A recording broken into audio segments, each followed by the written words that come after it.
Honourable members, please be upstanding for Mr. Speaker. Prescribed persons' employment law, so I'll have to try and do that through the rocker, maybe.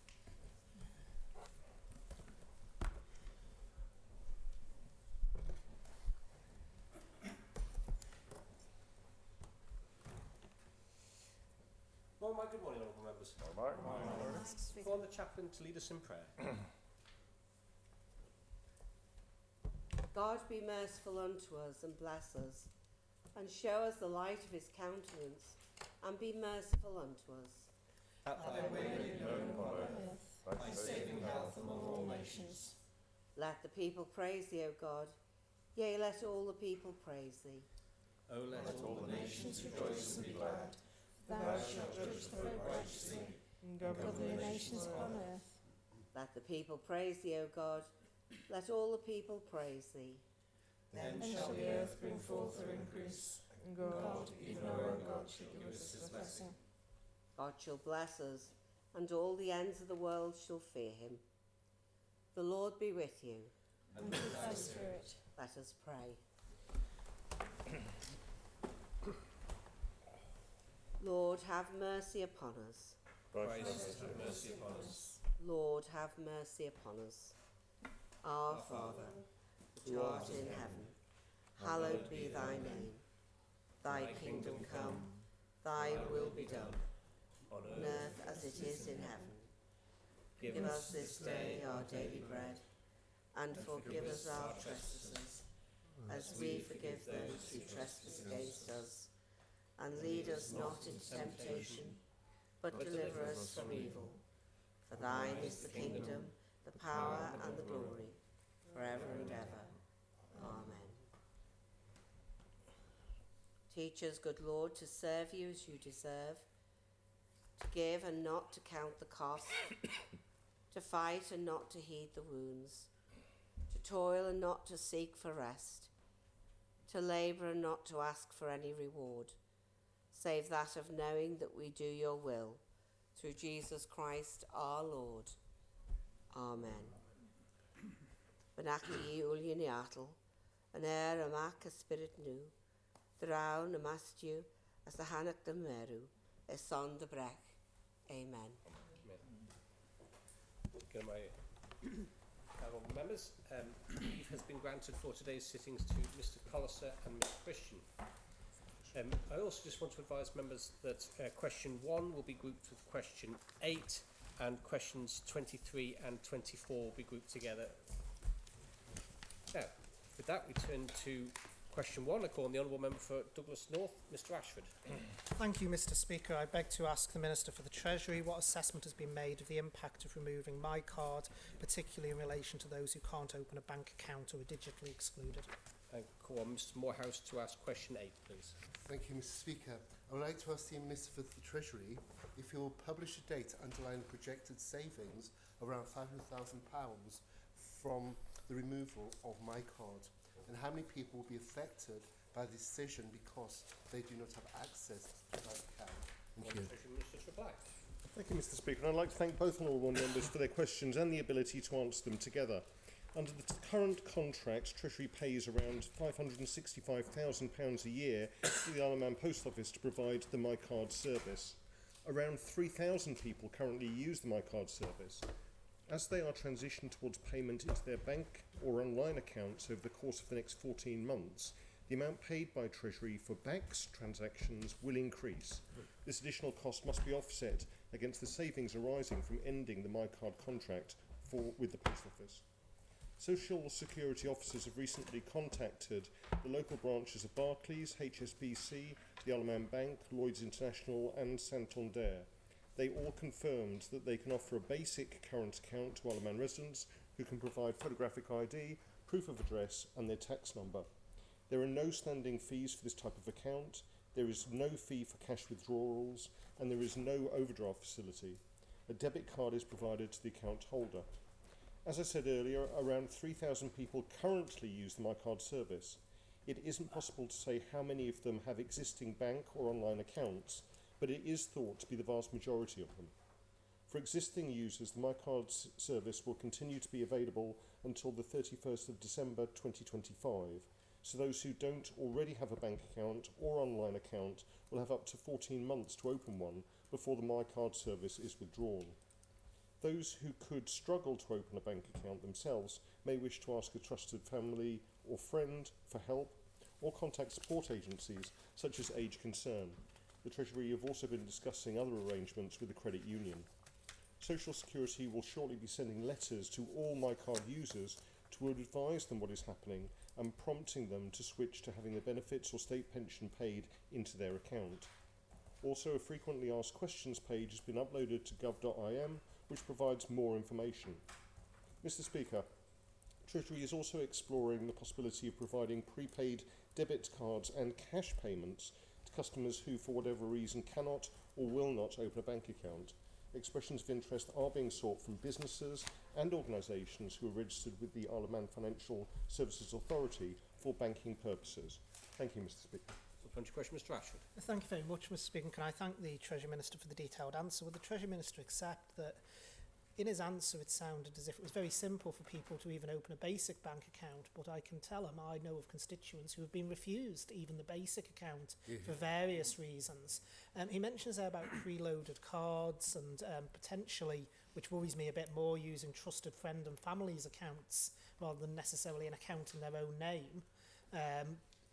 Can I ask the Treasury Minister, is that not more convoluted than the system that's already in place and longer term could actually end up costing more? Minister. Thank you very much, Mr. Speaker. And again, if I can just, I completely accept the Honourable Member's questions. What I said is that for those who could struggle to open a bank account themselves, may wish to ask a trusted family or friend for help rather than use their accounts. That's certainly not the intention of the Social Security Division. In terms of opening bank accounts, as I said, we have reached out to all the banks currently operating on the Isle of Man in terms of a retail facility. They are, and we will continue to work with them to enable people to open bank accounts, but are also have also talked to the credit union, who already provide various services to people who are receiving benefits, and also, as I said, have put out an expressions for interest to look at other ways, whether that's prepaid cards or cash payments, to those very small number of customers who aren't able to open a bank account for, or don't want to open a bank account for whatever reason. I think it needs to be borne in mind that certainly from a UK perspective, payments are made into bank or online accounts, and that's been the default method of payment for benefits and state pensions for the last 20 years. Now, they do have a payment exemption service for those who genuinely cannot open a bank account, which caters for a small percentage of customers who are able to collect the benefits in cash at either the post office or a pay point account. And in terms of the expressions of interest we've put out, that includes that facility going forward. Thank you. Question, Mr. Morehouse. Thank you, Mr. Speaker, and thank you, Minister. It's really quite concerning that it's been approached in such a simplistic manner with the assumption that people can simply open a bank account. In January 2022, the Access to Cash report had an introduction by Minister Allinson, and in that he said for a range of reasons people may not be able to access realistic alternatives. The MyCard was that. The extension in terms of the life of the MyCard enabled people to actually have access to a form of cash. In terms of going forward, how soon will the Minister have clear figures in terms of how many people don't have a bank account, cannot open a bank account, or don't want to open a bank account? I think that's really important information that needs to be collected and shared with us. Thank you, Mr. Speaker. Reply. Thank you very much, Mr. Speaker. I thank the Honourable Member for his question. Again, we're talking about a 14-month process between now and the end of next year to transition people away from the MyCard service.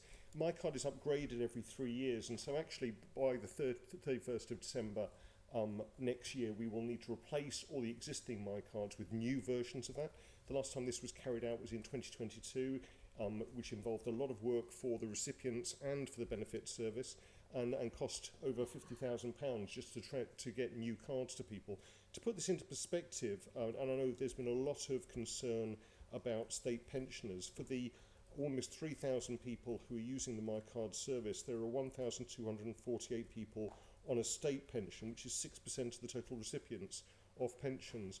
The vast majority of those people do have, we understand, bank accounts, and certainly for new pensioners, 95% of them get their pension paid into those new accounts. So, as I said in my original answer, by sending out letters to all people who are currently using the MyCard system, we will be trying to identify those people who don't or won't have a bank account, and then using the next 14 months to transition them to an alternative way that's acceptable for them to receive their benefits. Thank you. One question, Mr. Glover. Gurumai, Lord. I've been contacted by a gentleman who on a weekly basis collects money for an elderly friend, not family, who is housebound, and he's worried that if he is going to have to go through a bank, he won't be able to get the cash. So will there be alternatives for people caught in that sort of situation? Okay. So, well, thank you very much, Mr. Speaker, and I thank the honourable member for that. Perhaps we could have a conversation about how he's getting that money at the moment through the MyCard system, because that doesn't sound, entirely correct. I think the person who's actually in receipt of benefits, absolutely, that's why we're writing out to all of them and finding out the right way of providing that service. Because obviously your constituent is depending on the generosity of a friend to get him his benefits, and we need a better way.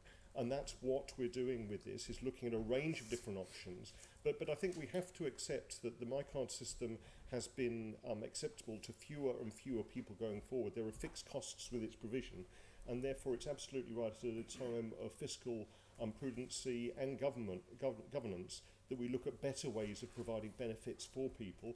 For those who are housebound, one of the options could be cash deliveries to their home. And certainly in terms of the procurement exercise we've put out, one of the parts of that is the provision of cash payments to a small number of claimants, subject to authorisation from Treasury, obviously, so that we could actually make sure that people get the benefits that they need in a way that's suitable for them. Thank you. Mr. Ashford.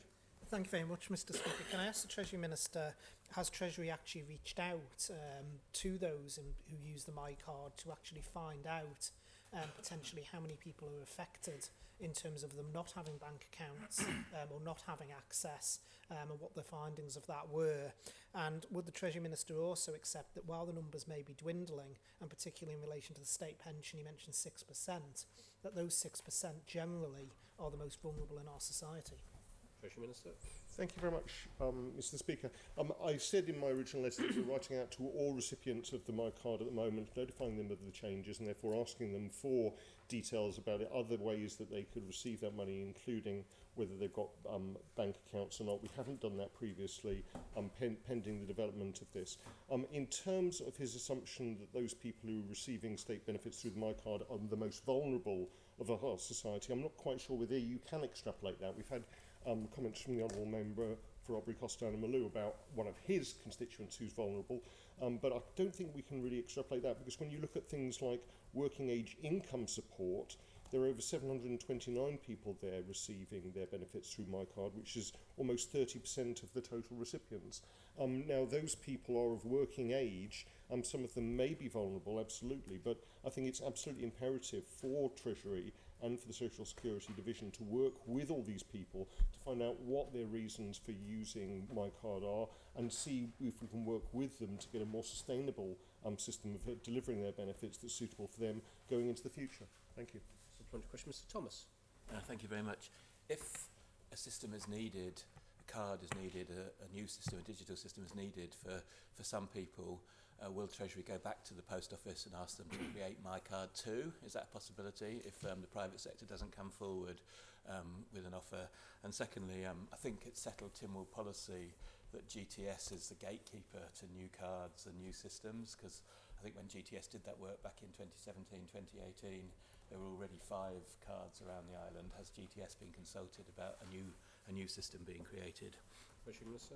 Thank you very much, Mr. Speaker. And I thank the Honourable Member for his question. In terms of the procurement exercise, I'm looking out for requests for information. The Post Office are absolutely welcome to take part in that process and come forward in terms of what they would like to offer for people going forward. In terms of his other question about GTS and the various policies around that, we have been in long-term conversations with GTS about a range of different options for paying benefits, for dealing with payments, right across the range of activities from a Treasury perspective. Again, the MyCard system was set up, I think, originally with the idea that it would expand to include other card systems that we use. That didn't happen. It's just been limited to benefits, and now it is coming to the point where it is no longer viable to continue, given the dwindling number of people who are using it to actually receive their benefits with. Thank you. Further supplementary, Mr Morehouse. Thank you, Mr Speaker. As part of the impact assessment of this change, were the findings from local businesses and communities actually found and assessed?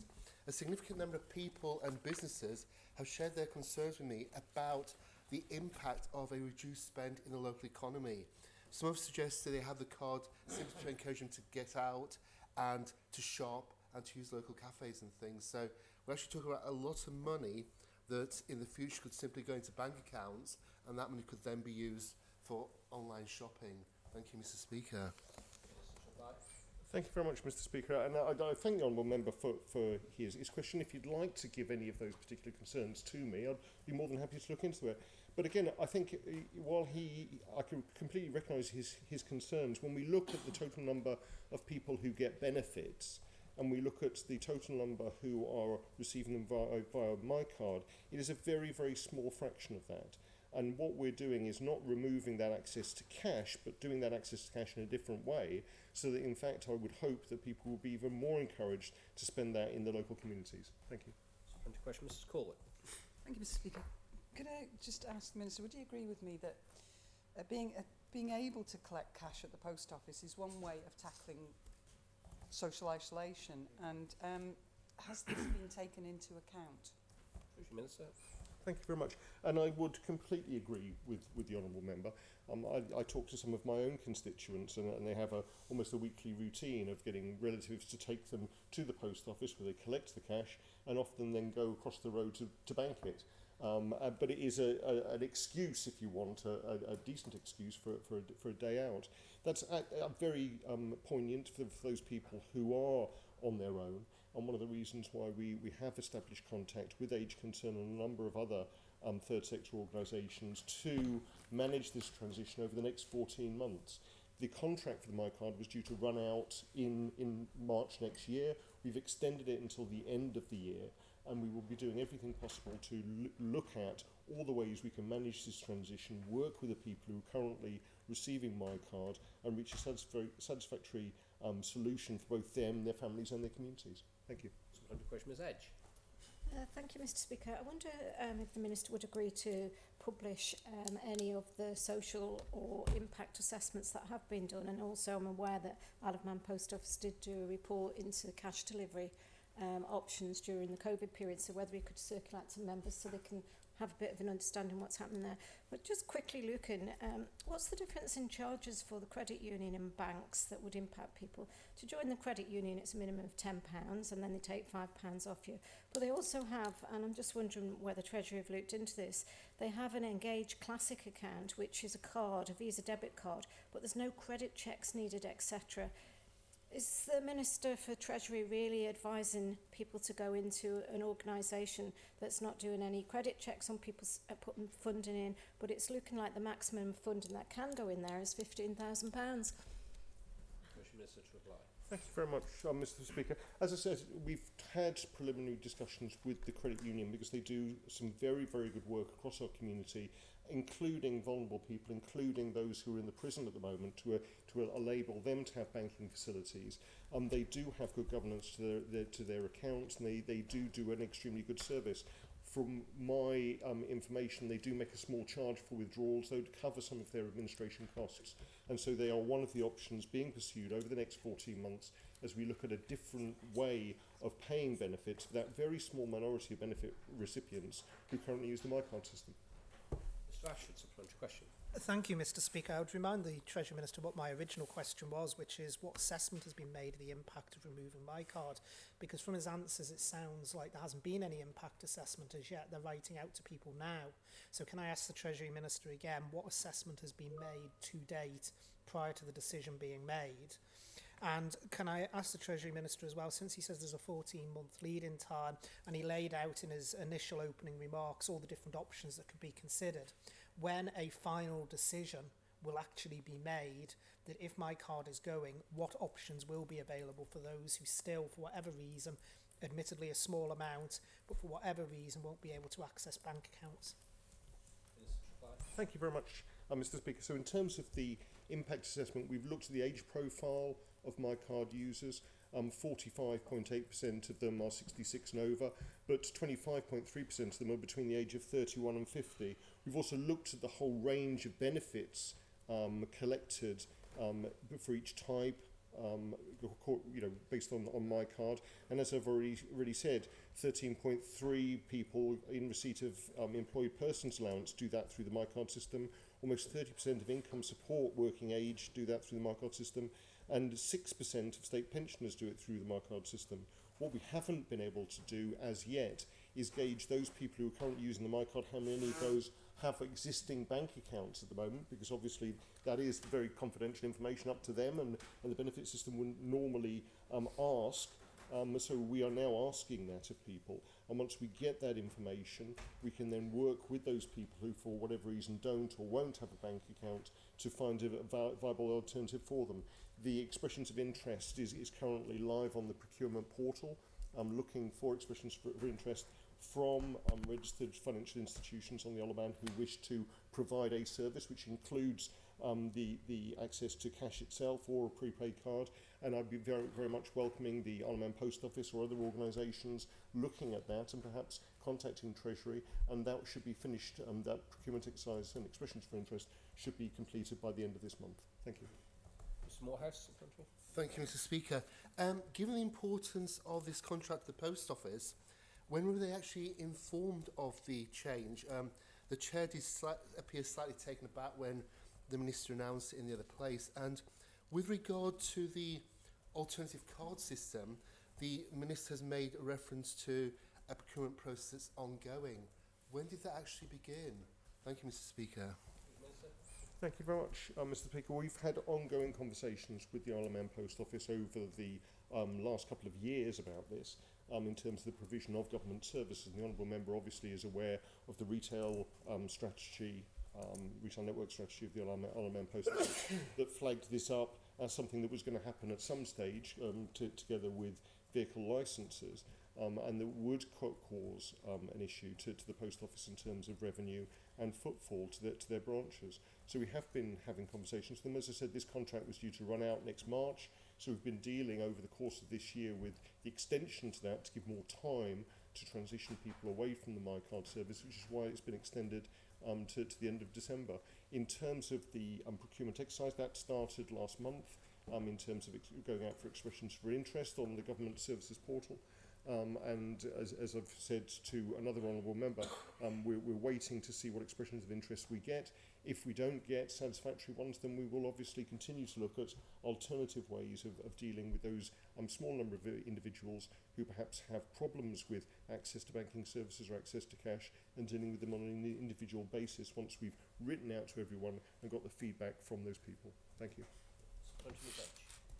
Thank you, Mr. Speaker. I'm just currently on the procurement portal for expressions of interest, and actually it's not on as an expression of interest, it's on as a request for information. Yep. This seems to be a new category that's appeared in our procurement process, so it's not a full procurement process, but it closes on the 8th of November for Mr. Morehouse's thing. But I just want to ask the Treasury Minister, because I have gone on and looked at this, but we seem to be getting different categories in the procurement here. So you're saying it's expressions of interest, but it clearly isn't. It's just a current request for information. It's not an actual fully sort of specified request that's gone out. It says basic banking services for social security. If it's a specification, it should be going out as full procurement for the Treasury financial regulations. Thank you very much, Mr. Speaker. I thank the Honourable Member. I similarly have got it in front of me.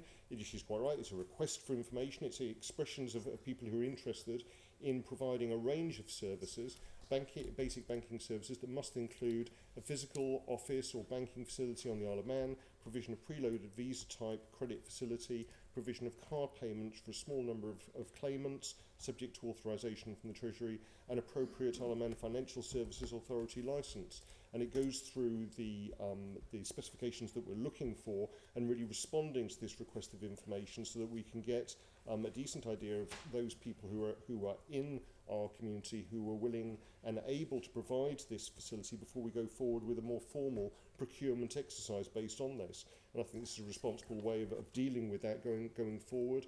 It would be wrong to create a procurement exercise where actually there was nobody on the island who could actually provide those services. Thank you. Final supplementary, Mrs. Cole. Thank you, Mr. Speaker. The Minister's mentioned there that they're writing out to those who use My Card. Is that for information or engagement? Is it simply to tell them what is going to happen? Or is it about engaging with them to inform Treasury of the difficulties this may cause, especially those who are vulnerable? Treasury Minister to reply. Thank you very much. And I very much thank the Honourable Member for her very important and poignant question. This is an engagement exercise with people who are currently using the service, who sometimes we know very little about. We don't know whether they physically themselves go to the post office, whether they get relatives to go to the post office with them, whether they would prefer for the money to be put into a bank account. And we've changed that now so that people can have money paid into the bank account on a weekly, fortnightly or monthly basis. So there's a lot more flexibility for that now, because that was some of the feedback we had previously from people, that really they often needed access to cash on a far more frequent basis. We've changed the bank transfers. I mean, what we'll be doing when we write out to people is trying to ask about their own situation, their own needs and wants going into the future, and absolutely over the next 14 months work with them to provide hopefully a bespoke service that satisfies those needs and requirements. Thank you. Turn to question 2, call on the Honourable Member for Douglas Central, Mr. Thomas. Thank you, Mr. Speaker. I would like to ask the Treasury Minister what work would be required to get the Ben Macree to the standards of a modern ferry, how much that work would cost, and what benefits might arise. On the Treasury Minister to reply. Thank you very much, Mr. Speaker. And I'd like to thank the Honourable Member for his question. The Ben Macree is currently operating with several outdated systems that impact its overall efficiency and reliability. The current anti-foul paint system is old and inefficient. Upgrading to a modern, more efficient system will cost around £1 million, including environmental fees required during blasting, painting and disposal of removed paints. The lift is dated, slow and increasingly unreliable. Replacing it would cost approximately £1.5 million, including installation and commissioning. The existing life-saving equipment ideally should be replaced with a modern rapid evacuation system similar to those on the Manannan and Manxman. This upgrade would cost around £2 million. Several control systems, including the alarm control and monitoring system for all machinery, are in need of replacement. The cost of these upgrades is estimated at £250,000. To align with the standards offered on the Manannan and Manxman vessels, the passenger accommodation requires an upgrade. Based on Manannan's recent £2.2 million upgrade and considering the additional area and cabins on the Ben Macree, the cost would be approximately £3.5 million. A complete upgrade of the vessel's propulsion system, including more efficient engines, propellers and thrusters, would improve fuel economy and reduce emissions. However, this upgrade would cost between £8 and £10 million. Whilst these upgrades would result in a more reliable and efficient vessel with an improved passenger experience, the total cost of approximately £18 million would exceed the vessel's end value and would not be recoverable over its remaining lifespan. Thank you, Mr. Speaker. Under question, Mr. Thomas. Thank you very much. I appreciate that answer, much better than the sort of go and play in the tramlines answer I had once previously about washing machines and that sort of thing. Question. The question is that Treasury commissioned Braemar Technical Services Limited due diligence report back in May 2018, and at that point the Ben was graded with a score of 5, indicating that the vessel was, quote, in a well-maintained and presented operational condition, requiring merely, quote, ongoing maintenance, but with minimal increase in the present level of investment. Has the steam packet under Treasury as shareholder damaged the Ben and provided inadequate maintenance? How else would the grading have deteriorated from good, a level of 5, to apparently moderate or poor, 4, 3, 2, whatever it is now? Thank you very much, Mr. Speaker. I thank the Honourable Member for his question. I'm not aware of the survey that was done in 2018, which is now 6 years ago.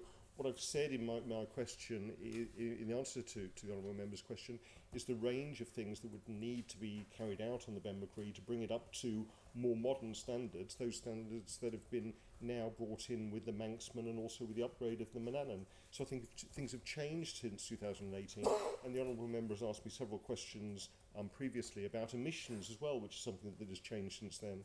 As far as I know, there's been no downgrading of the status of the Ben Macri, but what I've tried to outline in my answer to the Honourable Member's question is the range of improvements that would need to be done to bring it up to a similar standard to the other two members of the fleet at the moment in terms of passengers, and the considerable cost this would incur given the age of the vessel and any potential value of it. Thank you. Mr. Thomas. Thank you very much. Well, the Braemar Technical Services company was commissioned by Treasury before the steam packet was purchased, so it's not a secret document, it's somewhere in the files at Treasury.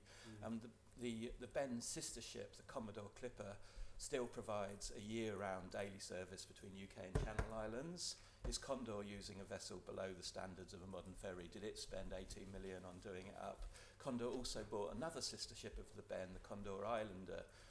Why would it do that if it is a vessel below modern standards that makes no economic sense? CalMax wanted to charter the Ben. Why, if it's not a good vessel? When will the steam packet and its shareholder accept that the Ben could be used to grow the market for travel and refurbish it as necessary, just like it did? It refurbished the 25-year-old Lady of the Man back in 2001, rather than feigning excuses to get rid of the Ben. I don't expect the Treasury Minister to have information around CalMac and Channel ferries with regards to the steam packet. Thank you very much, Mr. Speaker. I don't think anywhere in my answer I've said that the Ben Macri is not an adequate vessel. The original question was what would be required to get the Ben Macri to the standards of a modern ferry, and by that we're comparing it with the other two vessels in the Isle of Man Steam Packet Company fleet, not to do with anything to do with any other fleet of another organisation such as Condor. And the Ben Macri has provided very good service to the people of the Isle of Man, but most people would accept that it is now getting old, that the quality of the accommodation and the facilities on there are now not up to the standards of the newer vessels. And so that's what I've tried to outline in my answer, is the significant investment that would need to be made to try to get it up to those standards. But certainly the Ben Macri is not a bad ship. It provides a very good service, just not as good as the Manxman and the Manannan. Thank you. Question, Ms Edge.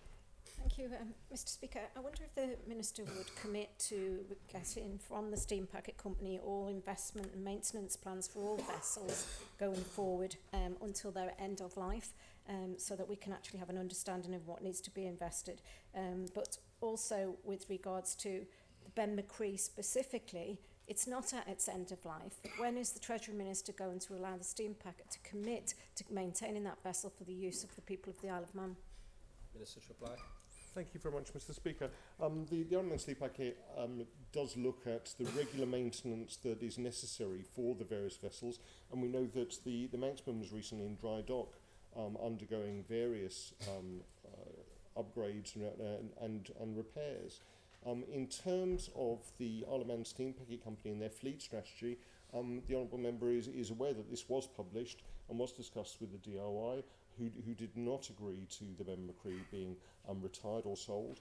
And so that is the current situation with the Steam Packet Company. And it's certainly not a direction from Treasury to tell them which are the best ships to continue to supply the services for the Isle of Man people. That is very much a decision for the company going forward, and very much an operational matter. Thank you.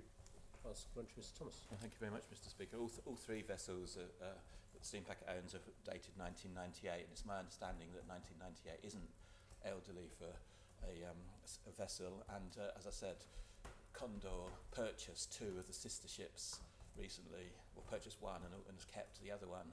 for use.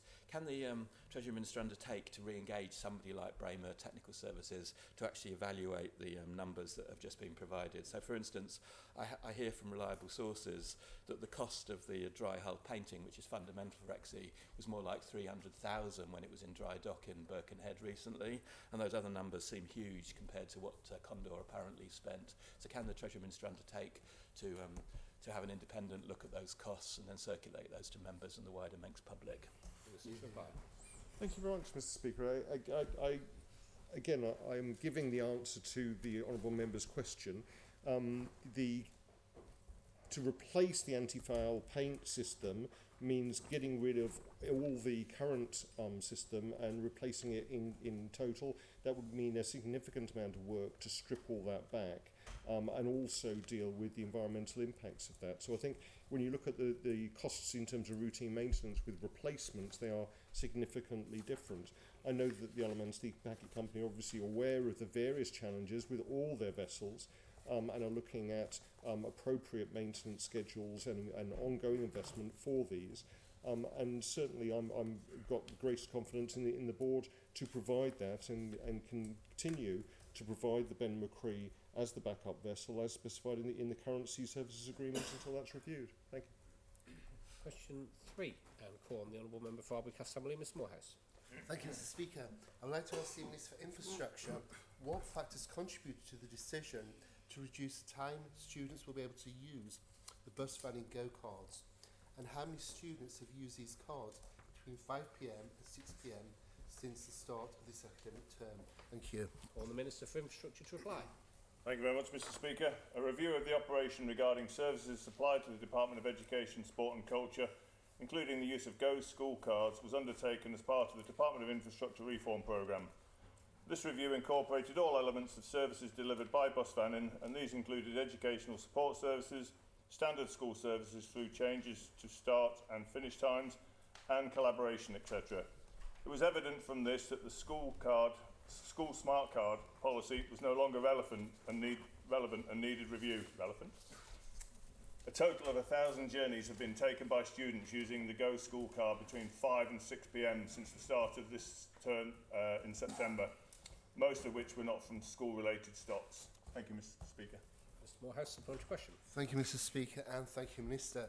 1,000 is rather significant, especially when it's quite a start to the term. There's going to be a lot more activities in the coming weeks as Christmas is coming and preparation goes on for that. With regard to the change, was it raised with the Council of Ministers and desk before the announcement, or was yesterday's meeting with desk the first one where departments actually look at this in more detail?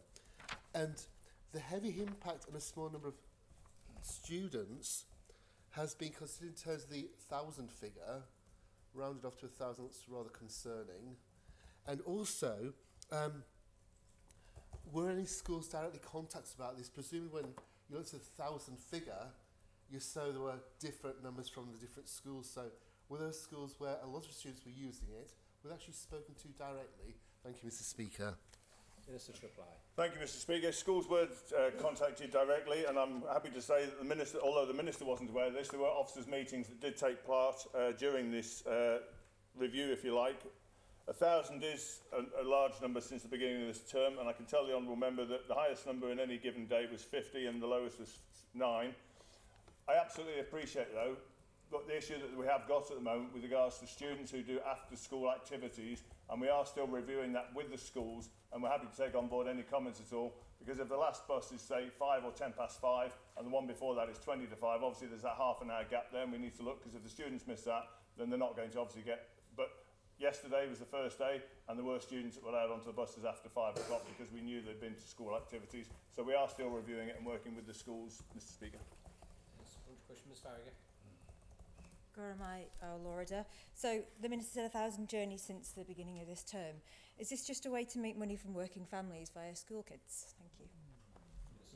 It's definitely not a money maker at all, Mr. Speaker. What it is going back to what it should have been in the first place. School cards were meant to get from home to school and school back again. And it was, I don't know when it was moved to 6 o'clock or whether it was always from 6 o'clock. But we find that the majority of those students that get on after 5 o'clock or between 5 and 6 o'clock are not at school pick-up points, if you like. So what they might have done, I'm saying might, is got the bus straight after school, gone into town, and then using it again later on after 5 o'clock or 6 o'clock. So they're not actually going from school to home again in the evening, which was the purpose of the cards, but we are still reviewing it and finding out if there's any big issues. Dr. Hayward. Thank you. I wonder if the Minister would agree with me. When bus times were at 6 o'clock, that allowed after-school sports. It takes 90 minutes to play a football game, and then you need to get your football boots off before you get on the bus, or the bus driver gets really, really miffed with you. School times have changed by 20 minutes, but the bus times have changed by an hour. So that now means there's an hour and 35 minutes. It's not long enough to play a game of football. It's barely long enough to fit a game of rugby in. It just doesn't work for our students. And taking a snapshot of what's happened since September and saying there have been 1,000 journeys is the wrong data set to take, because school sports haven't really started and up-ramped yet. They're not really going into full fixtures. And the things like the after-school shows that children will legitimately be at, and which are a fundamental bit of our fantastic education system here, all of those extra-school curricular activities are undermined by this policy. Will he agree with that? Yeah. I thank the member for her comments, Mr. Speaker, and basically, yes, I do agree. What I'm saying is, as I said, we're making sure that they are used for proper reasons. And there was a meeting yesterday, as Mr. Morehouse has just related to. The schools that were present, and the 3 of the secondary schools there, and we had feedback from one this morning, none of them actually raised any comments, but that doesn't mean there aren't any issues there at all, and we are working with the schools, and I am happy to agree with the Honourable Member. Mr. Morehouse. Thank you, Mr. Speaker. One interesting thought about this is, how green is it? At a time we're moving forward with this green agenda and planning to spend over £40 million on wind turbines, we've got a situation where parents are actually being forced into the position of actually deciding, is it better for me to use my car and drop the children off and pick them up in the evening, or to use a school bus? And, you know, it's now charged with £380 a year to transport 2 children. If this additional charge is coming in and it's going to push it up towards £500, that's a lot of money. A lot of parents are going to say, hold on, is this the best thing we should be doing? So has that been considered as part of this change? We've got 1,000 children in the quiet half of term using this service. It could be significantly higher in the run up to Christmas. Has the Minister actually thought about how green this policy is? Thank you, Mr. Speaker. Minister to reply. I haven't actually thought about the green side of this, Mr. Speaker, but I'm more than happy to talk to the Honourable Member about this and any other members who are getting issues from their constituents, as I say, and we are talking to the schools as well. Ms. Farragher. Ramaya Lorida, does any work take place within the department to see how these sorts of actions fit into overarching goals and strategies? So, for example, the island's plan goals for an integrated and socially inclusive public transport strategy, or this administration's aim of supporting working families, or the use of the public transport network to support the transition to net zero. The outcome of this action will be to remove the incentivisation to use public transport and to take more money out of the pockets of working families. So how does this fit into this administration's strategic priorities? Thank you. Minister to reply. Thank you, Mr. Speaker. We do look at the goals on this, and if the Honourable Member wants to go right the way back, we've had the schemes before where we've halved the prices and we've made it very cheap, and it doesn't make the numbers any better anywhere else.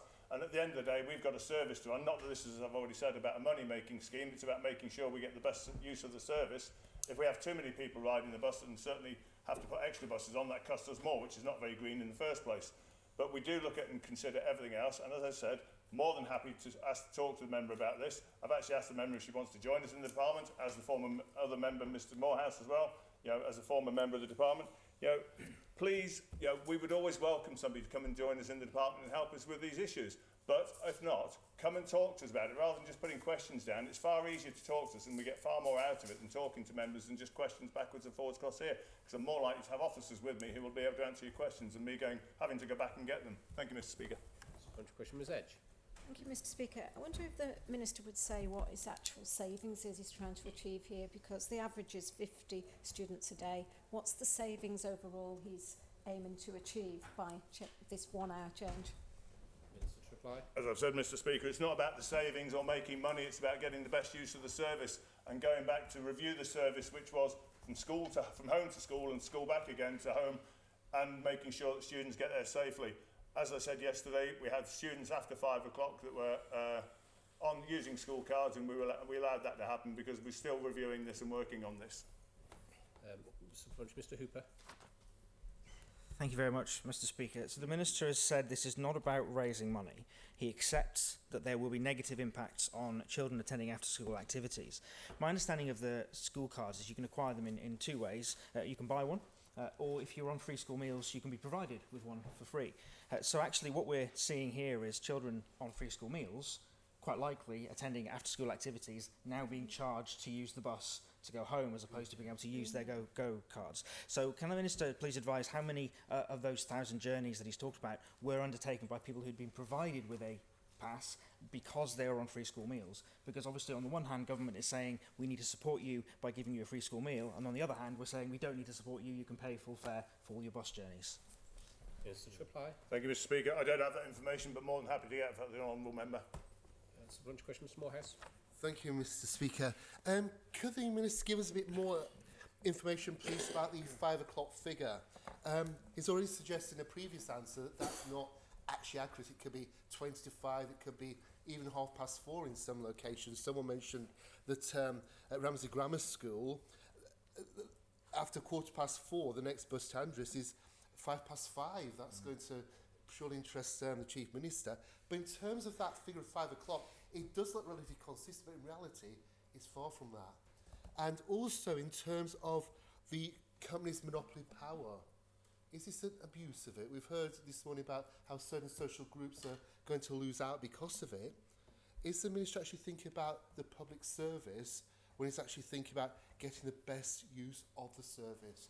Because I'm concerned that some people aren't going to be able to afford to actually access his service. Thank you, Mr. Speaker. Minister to reply. Thank you, Mr. Speaker. I missed the honourable member then said it was summing power, I think, or something. I missed the comment that he made there. But is it an abuse of monopoly power? Absolutely not, Mr. Speaker. And again, I do believe we're trying to provide the best service. And the honourable member also needs to remember that, if we can get school children home before the busy hours, because we've also got, regular customers who want to get home, and if the bus is full, they are limited to certain numbers. If there are students, as I say, on one day we had 50. I don't know where the biggest, largest amount of those got on, but I would guess it's probably in the Douglas area. It might have been Ramsey, I don't know. But, there are other people waiting to get on a bus, and if it's if it has 20 students on it or something like that shouldn't be there for the right reason, then maybe 20 people aren't likely to get home on that bus that they wanted to. But we are looking to make the best use of our service, and we are working with the schools. Question, Ms. Edge. Thank you, Mr. Speaker. It sounds like you've only been working with the schools since yesterday, but the Minister keeps saying Not he true. I hasn't said got... we had a meeting. Allow Ms. Edge to ask a question, then you'll have the opportunity to respond to it, Minister.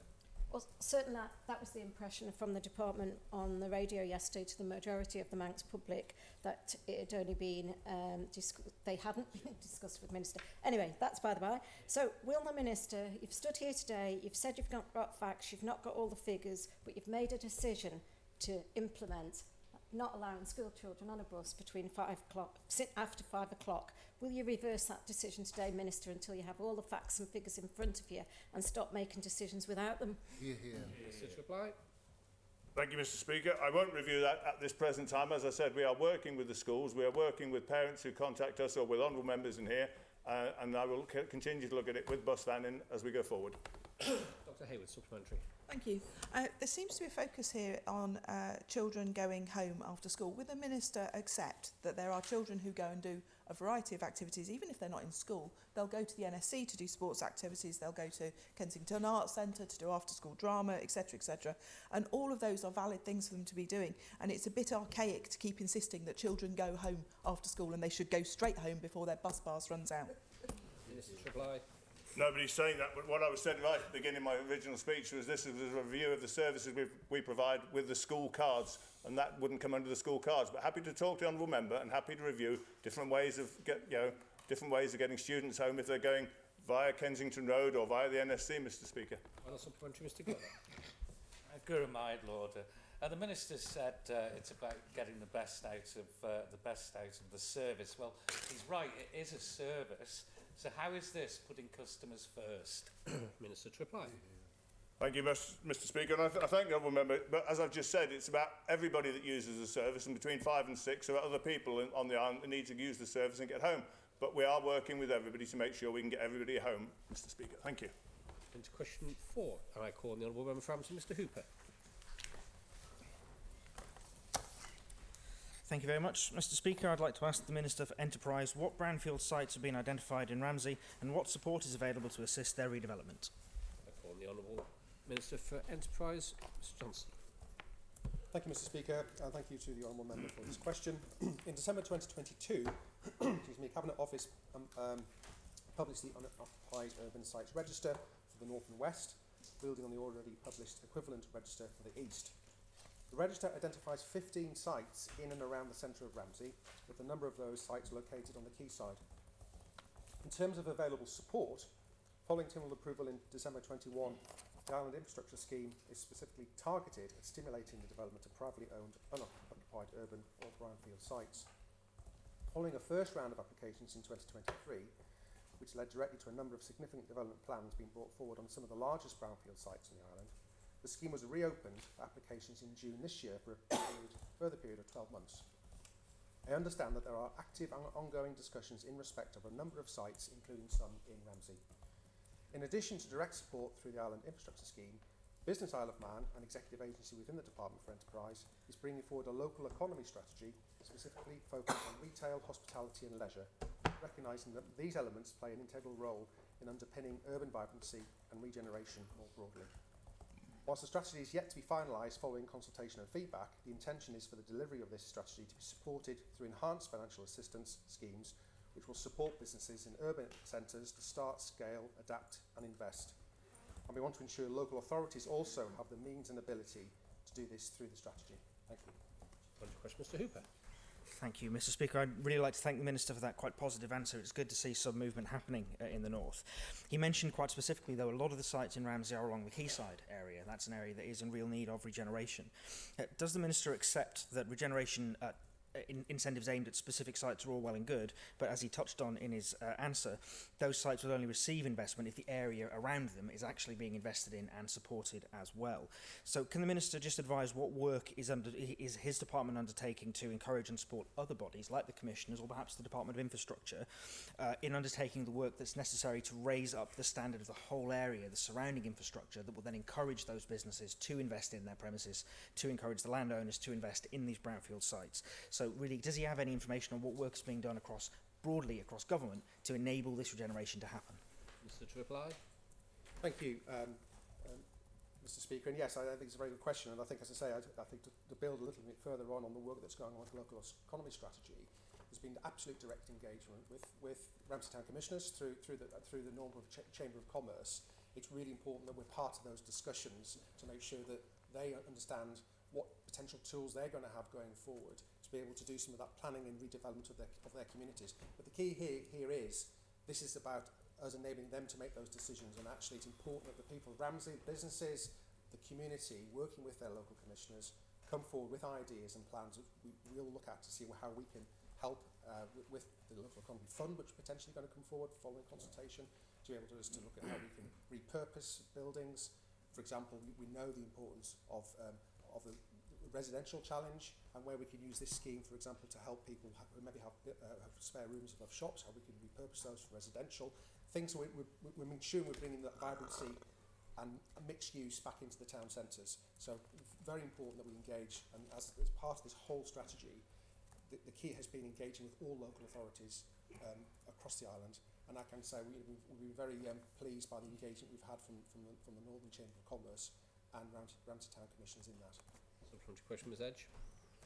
Thank you, Mr Speaker. Could the Minister just clarify, he's talking about local authorities being able to use the infrastructures, the IIS scheme for investment. With regards to local authorities, they have a different loan process altogether. So has there been some merging of process here?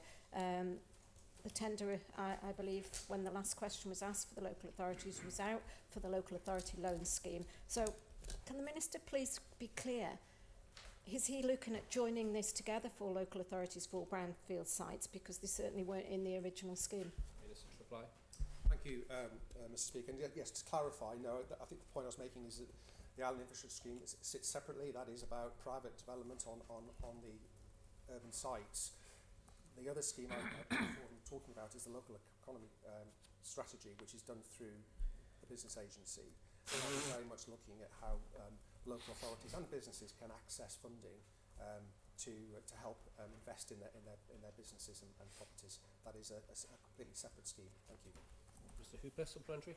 Thank you very much, Mr Speaker. Again, I'd like to thank the Minister for that helpful answer. He talked about the commissioners, he talked about the Northern Chamber of Commerce and business owners, and I get that's where his department's focus is.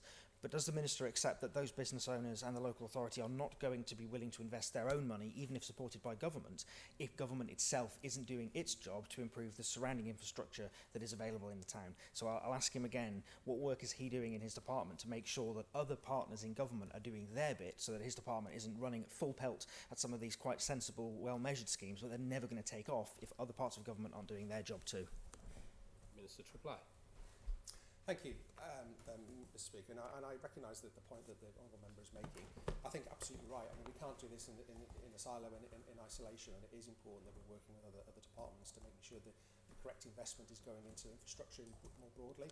I think we all recognise Ireland-wide, not just in Ramsey, the need for that infrastructure investment and to make sure that we've got a compelling place for the island, for business and to build confidence. So I absolutely take this point, and it is important as a department we do work with other departments like the Department of Infrastructure and others to make sure that we are providing the correct services and infrastructure to make sure these businesses can move forward. Mr Ms Edge. Thank you, Mr Speaker. So the scheme was set up for a return on investment. That was the aim of the scheme. There would be a return on investment. How is the Minister measuring that? What percentage is being utilised, and how will he measure that if it was a local authority? Well, yes, thank you, Mr Speaker. I think it's important to reiterate that we must separate the difference between the Island Infrastructure Scheme and potentially what hasn't yet been fully agreed on yet, which we'll be bringing to Tynwald, which is the local economy strategy. And for example, some of the enhanced support that we've already seen in the past, for example, with the Town and Village Regeneration Scheme, the scheme was in place no longer, but we're looking at potentially bringing back. As far as I think the point about the Island Infrastructure Scheme, of course, it is about viability, and it's about ensuring that it's looking at those sites that without that support aren't viable, and it's based on very strict criteria on application on returns on investment. Thank you. Mr Thomas, supplementary question. Thank you very much. I'm brought to my feet by the argument from Mr Hooper, the architect of the Island Infrastructure Scheme, that all these measures are sensible and well measured. My question is this: has the Department for Enterprise thought that it might be better to use its £1 million without the bureaucracy and the civil servants and just give Ramsey Town Commissioners its share of that £1 million? Yeah. And has it not thought that it might be better just to miss out all the bureaucracy of the Island Infrastructure Scheme and just give the money to DFE so it can build Ramsey Seawall, rather than going through all of these bureaucrats assessing bureaucrats assessing bureaucrats? Minister to reply. Thank you, Mr Speaker. I'm drifting slightly away from the question about urban brownfield sites within Ramsey. I respect the honourable member's views. I respectfully disagree with that. I think it's important that, I think there will be a lot of concern as well if government were giving large sums of money to local authorities without having a clear structure in place of what actually is going to achieve. That's really important. So I think it's right that we look to work together to make sure that we're assessing the broader challenges. Clearly, it's important that we engage those local authorities. Different areas have different challenges in different ways, so we want to work with them on that. Thank you. To question 5, call on the Honourable Member for Custom Maloo, Mr Morehouse. Thank you, Mr Speaker. I would like to ask the Chief Minister on what dates before his announcement at the Government Conference he discussed the need for a turnaround plan with the Board of Manx Care. For the Chief Minister to reply. Thank you, Mr Speaker. I met with the Chief Executive Officer of Manx Care on the 16th of September prior to the Government Conference, where we had a productive discussion on the immediate need for a turnaround plan for Manx Care in order to bring their finances back to balance. Mr Speaker, as I set out in my opening speech at the Government Conference, these conversations remain ongoing, and as soon as any formal plans have been agreed, it will be communicated to Tynwald and the public. Supplementary question, Mr Morehouse. Thank you, Mr Speaker, and thank you, Minister, for that clarity. In terms of that meeting, was it one that was actually having this on the agenda, or was this an additional item that was discussed as part of another meeting? Thank you, Mr Speaker. Chief Minister. No, it was very specific around this specific matter, Mr Speaker. Into question 6, call on the Honourable Member for Douglas North, Mr Ashford. Thank you, Mr Speaker. I beg to ask the Chief Minister, further to his answer in the House of Keys on the 12th of March 2024, what progress has been made in reviewing the annual charge levied on Ring doorbells for data protection registration and what action has been taken as a result? On the Chief Minister to reply. Thank you, Mr Speaker. On the 23rd of February 2024, the Interim Information Commissioner published a call to action setting out the requirements of registration with the Office. A follow-up blog published on the 7th of March 2024 noted that individuals using CCTV cameras could be considered to be controllers and advised there could be a legal requirement to register with the Office and pay a fee. It is a requirement of the Islands Data Protection Law introduced in 2018 that controllers register with the Commissioner's Office. However, the call to action reportedly led to some confusion for people whether they needed to register with the ICO when using CCTV in and around their households. Our neighbouring jurisdictions approach this issue differently, whereas our friends in Jersey require households using CCTV outside the boundaries of their property to register with their data protection regulator. The UK and Guernsey do not seem to. The newly appointed Commissioner has been in post for 6 weeks and is committed to reviewing the Office's position as a priority. She's asked me to relay that she appreciates the Honourable Member's patience as she conducts this review process. Given the complexity and increased use of CCTV cameras on the island, the Commissioner is also keen to work with public sector stakeholders to ensure individuals' data protection rights are respected when CCTV or other surveillance technologies are used to collect and process personal information. Thank you. Mr Ashford, supplementary. Thank you, Mr Speaker. So, in short, the answer is nothing much has moved since March. Can I ask the Chief Minister when the review is likely to be completed? Because that's the bit of his statement that is actually missing. Chief Minister to reply. So, to be slightly fair, I did write, Mr Speaker, to all honourable members on the 30th of March 2024, just outlining the current position and indicating to honourable members that this whole matter, because of the change in personnel at the very top of the Information Commissioner's Office, is something that's been proposed for review when the new Information Commissioner begins in post in September. So I will endeavour, Mr Speaker, to get more clarity from the Information Commissioner as to when she expects some outcome from her work. But I undertake to feed that back to honourable members as soon as possible. Mr Ashford. Thank you, Mr Speaker. Just for clarity, I have the date as being the 30th of August that the Chief Minister wrote out to members, and it's on the appendix to the Hansard. Can I ask the Chief Minister, Mr Speaker, that many of these Ring doorbells are used by the police in CCTV gathering, and one of the effects of this, certainly from people I've spoken to, is where they can't avoid filming the highway because of where their doors are, people have actually been removing it. So I know a couple of cases where the police have gone to receive footage because they've done so previously from the individual, just to find the footage is no longer there. So does the Chief Minister accept that these things can be very helpful to the police as well and our community safety, and that this is having an impact? Chief Minister. Yes, absolutely, Mr Speaker. I mean, I do agree that it is helpful in many respects for capturing activity in the community in terms of, particularly in terms of policing matters. It is a slightly complex matter. I'm sure honourable members would accept that some common sense does need to apply to these matters. I did say in my email of the 30th of August, it would be highly unlikely that the office would use its enforcement powers against individuals technically infringing the legislation. I do appreciate this matter has concerns for some individuals. As I said, Mr Speaker, the Information Commissioner, the new Information Commissioner, totally respects the position that's been outlined, and we will try and get some further clarity in respect of any review that she undertakes as soon as possible.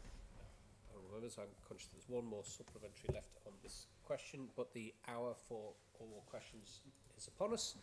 Court, Mr Ashford. Thank you, Mr Speaker. Under Standing Order 3.5.1 brackets 2, I beg to move that we complete the question paper. Super. Happy to second that. The question that we complete the question paper. Those in favour, please say aye. Aye. Against, no. No. Divide. Cool. Always the one. I wonder why. Just be clear, we're talking about completing the question paper at this point, continuing the question paper now.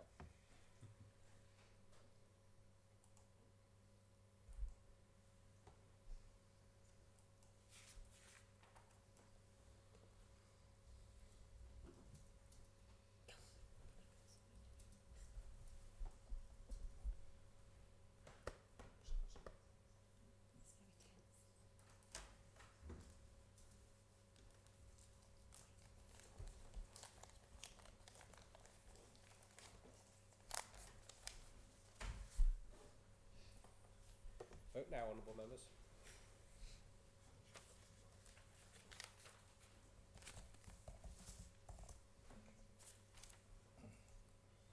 There's 17 for, 5 against. The ayes have it. The ayes have it. We continue then with our question paper, and I call Mr Ashford to ask his final supplementary to question 6, please. Thank you very much, Mr Speaker. The Chief Minister says that it's a complex issue, but would the Chief Minister accept that the UK and Guernsey seem to have found their way very easily through the complex issue and have been managing this for several years? Chief Minister to reply. Well, as I said, Mr Speaker, the New Information Commissioner has undertaken to review this matter. It hasn't been fully reviewed since it came into effect in August 2018. I think we should wait for that review and then make the appropriate judgment. Turn to question 7. Call on the honourable member for Douglas North, Mr Ashford. Thank you very much, Mr Speaker. I beg to ask the Minister for the Treasury what action is being taken to ensure benefit thresholds reflect wage inflation. On the Treasury Minister to reply. Thank you, Mr Speaker. I'd like to thank the Honourable Member for his question. Would like to address his reference to benefit thresholds by also discussing eligibility criteria. In recent years, the earnings limit for carers allowance and the higher rate earnings limit for incapacity benefit under the permitted work rules have been increased so that they equate to 16 times the rate of the Isle of Man living wage. Furthermore, I can confirm that, broadly speaking, Treasury has consistently ensured that the rates of income-related benefits, that is, income support, employed persons allowance and income-based job seekers allowance, have maintained their value relative to domestic inflation. Mr Speaker, I am of course aware of Tynwald's acceptance of the Poverty Committee's recommendation as amended that income-related benefits should include a proportional link to the living wage and that Treasury should review the current policy of setting benefit rates. However, this is not a straightforward matter, and until such time as the minimum wage is brought up to the level of the living wage and the living wage subsequently becomes a statutory concept, it is difficult for this link to be made in social security legislation. Nonetheless, Treasury is developing a plan to align income-related benefits to the living wage once it has been established on a statutory basis. Thank you. On to question Mr Ashford. Thank you very much, Mr Speaker. I'm a bit puzzled by the Treasury Minister's answer because he seems to suggest that all the income-related benefits actually have kept pace with inflation, and I noticed though he said domestic inflation rather than wage inflation, which the question is about, because I am aware of people who and constituents whose real life examples is they have what is very minor pay rises that are then pushing them out of the benefits bracket, which actually means that they are actually worse off and in fact have been going to their employers actually asking not to get a pay rise because they're actually better off where they're actually sat at the moment. So can I ask the Treasury Minister if you go away and look at that again? Thank you very much, Mr Speaker, and I thank the Honourable Member for his comments. I think he highlights very clearly one of the problems with any benefit system is that it has to make sure that it provides financial support for those vulnerable or in various conditions, but not act as a disincentive for work, and it has to get that tightrope. Some of the benefits that we provide for our community are to supplement an income. Some of them are to replace an income, and other benefits are provided to deal with all sorts of different hardships that people may find themselves in, and in fact also retirement. So it is important that they both keep track, one in terms of domestic inflation, but also in some cases also keep track of average earnings so that they either reflect the increased cost of living on the Isle of Man or increased buying power that people in work would have on the Isle of Man. And these are certainly some of the issues that Treasury are currently undertaking in their annual review of the benefit system, not just in terms of thresholds, eligibility and rates, but also the way that we provide support for the people in our community who are currently claiming benefits or may do so in the future. Thank you. Mr. Hooper. Thank you very much, Mr. Speaker. I found that answer quite interesting, that we can't relate things to a living wage until it becomes a statutory concept. No doubt that will come up later on in debate. But the way the Minister was talking about these rates and thresholds being 16 times this and keeping it at pace with that, it sort of implies there's a science behind the way that these thresholds and rates have been set. Can the Minister confirm that there is, in fact, some kind of science behind the way these rates are set? And if there is, can he circulate that? Or are these numbers just arbitrarily decided by Treasury without any real backing behind them? Thank you very much, Mr. Speaker. And what I said in my answer to the original question was that to link to establish the link to the living wage through social security legislation would also need, obviously, legislation to put into effect the living wage to replace the minimum wage on the Isle of Man. In terms of our benefit system, I would agree with the honourable member that it is quite complicated, that it's been developed in a number of different areas over a number of years, sometimes in line with the United Kingdom, sometimes in line with domestic initiatives, so that there is no exact science in terms of the way that the benefit system has been created.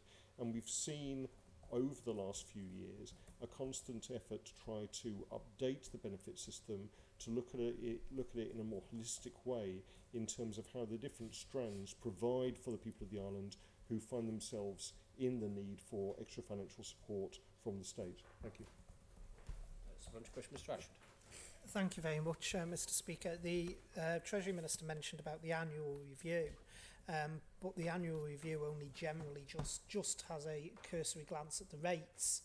Does the Treasury Minister not agree maybe it needs a more fundamental review of our benefits system and how all different benefits interact as well? And can he tell us when the annual review is likely to be concluded and when the results of that review will be available to honourable members? Thank you very much, Mr. Speaker. At this point, I think it would be remiss of me not to thank Dr. Hayward for taking on the mantle of the Social Security Department. Anyone who's worked there will understand the complexity of it. And she and her predecessor, Mrs. Maltby, have done an awful lot of work looking at the existing system to improve it, to strip out parts of it that are no longer relevant, and deal often with individuals who fall between the cracks of the system that the Honourable Member for Ramsey, Mr. Hooper, has described as being quite arbitrary in times, to tighten up those cracks so that we have a more inclusive service. The Honourable Member will be aware in the United Kingdom they've gone through a whole range of quite major changes with their benefit system, including the introduction of universal credit, which took a considerable amount of time and effort to put in and has been beset by difficulties. One of the jobs of Treasury is to look at the current benefit system to see how we can improve it.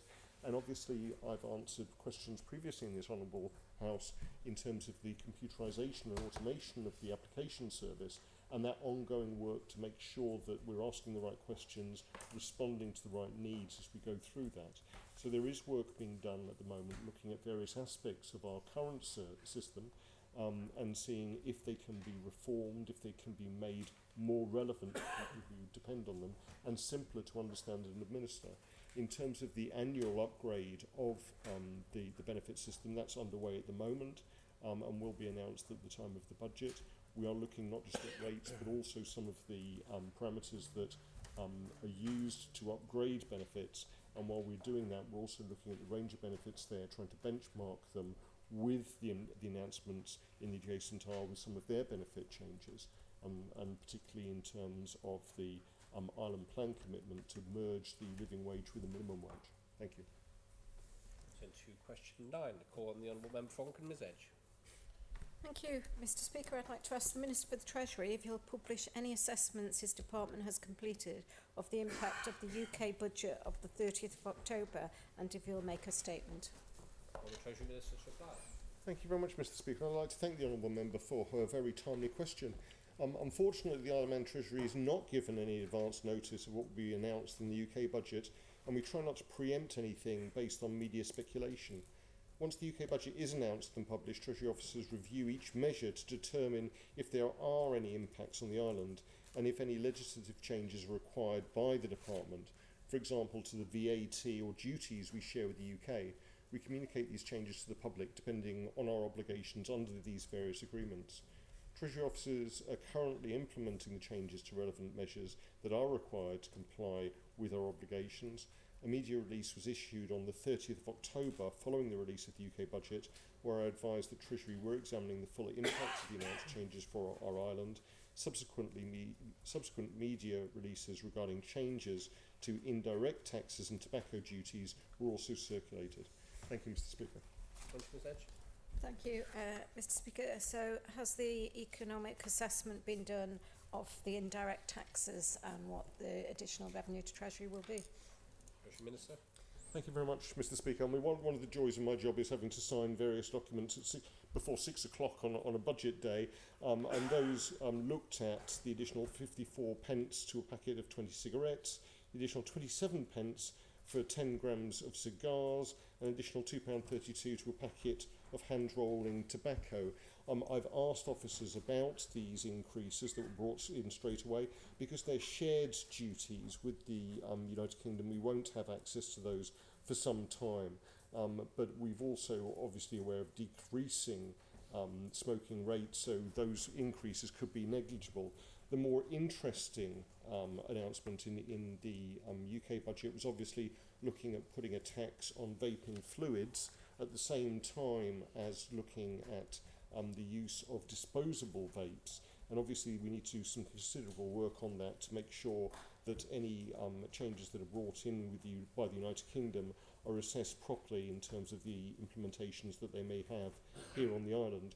One of the issues with the budget last week was there was a whole series of announcements that came in at completely different times. Some of those, for instance, the announcement about air passenger duty isn't coming in until 2026. That does give us time to look at the impacts on our local economy and look at how, if our actual abilities to differ from the United Kingdom, whether we should do so and whether it's in the benefit for our local economy and our community. Thank you. Supplementary, Ms. Edge. Thank you, Mr. Speaker. The Minister hasn't mentioned the VAT on private education, which could be a significant impact to the island. I'm aware that both Minister for the Treasury and Minister for the Department for Enterprise have been looking at this since the announcement, but we now know it is happening.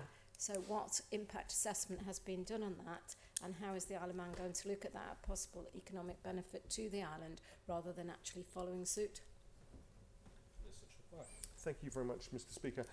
In terms of the charging of VAT on private school fees, this was part of the Labour Party manifesto going into the election and was something that they flagged up that they would be bringing in from the 1st of January 2025, and they reaffirmed that in the budget. I understand that various lobbying bodies in the United Kingdom are still currently looking at that change.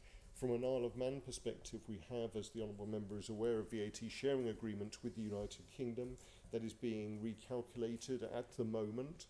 Any deviation from that VAT sharing agreement would need to undergo negotiations with the United Kingdom government, which could take some particular time. From a Treasury perspective, I actually feel that us having that sharing agreement with the United Kingdom, us charging the same VAT as them, except with the exemption that we have at the moment in terms of household renovations, is in the best interest of our community. And I do not see any reason to deviate from the imposition of VAT on private school fees from the 1st of January as announced in the United Kingdom. Thank you. Final supplementary, Ms. Edge. Thank you, Mr. Speaker. So therefore, can the Minister confirm that there's been no representation from the private schools for any grants or any changes to this for the Treasury, or a business case from the Department for Enterprise? Thank you very much, Mr. Speaker. In terms of King William's College, I have had discussions with them over the last 2 years about their current financial situation, their long-term business plans, their plans to continue to provide an alternative and a choice for people on the Isle of Man who choose independent private education. When it became quite clear that the policy for VAT charging on private education might come into place, conversations were had with the trustees to understand their situation better and the effect that this might have on the long-term sustainability of the college. And certainly myself and the Minister for the Department for Enterprise have been working with them so that they can understand the possible implications of charging VAT on private education and work on a transition plan to accommodate that while they look at the overall development of the site, including the inclusion of the Buchan. Thank you. Question 10, calling the Honourable Member for Douglas North, Mr Ashford. Thank you, Mr Speaker. I beg to ask the Minister for Infrastructure when the legislation and rules around highway adoption were last assessed, when they are next due to be assessed, and what action is being taken to ensure that all roads and urban housing estates are adopted. Call the Minister for Infrastructure to reply. Thank you, Mr Speaker. Section 4 of the Highway Act 1986 was last substituted on the 1st of February 2017 by virtue of the coming into operation of Section 5 of the Highways Amendment Act 2016 via an appointed day order. The Department has no plans to review this section at this time. The Department does not have any powers to ensure that all roads in urban housing estates are adopted, as the adoption of a road is by agreement with a person who is willing to and able to dedicate the road as a highway. In these circumstances, the Department will only accept the road for adoption if it meets the standards required by the Department. Thank you. Mr Ashford, supplementary question. Thank you, Mr Speaker. In the modern century, does the Minister not accept that the rules and regulations are completely archaic now? When you can actually end up with urban housing estates, some of which maybe are 20 years old, with roads deteriorating, the original residents no longer in situ, being told that their roads can't be fixed, and it's their responsibility because at some point in the past those roads weren't adopted. Is this really the society we're now living in? Minister to reply. Thank you very much, Mr Speaker. I have some sympathy with what the Honourable Member is saying, but there are people who live on estates that have had to make their roads good in the past in order for the Department to adopt them. So it wouldn't be fair on those people for now, and I understand what he's saying, but it wouldn't be fair for those people for us now to go out and spend a lot of money doing up those unadopted roads, those private roads, if you like, before taking them over. But I understand what he's saying.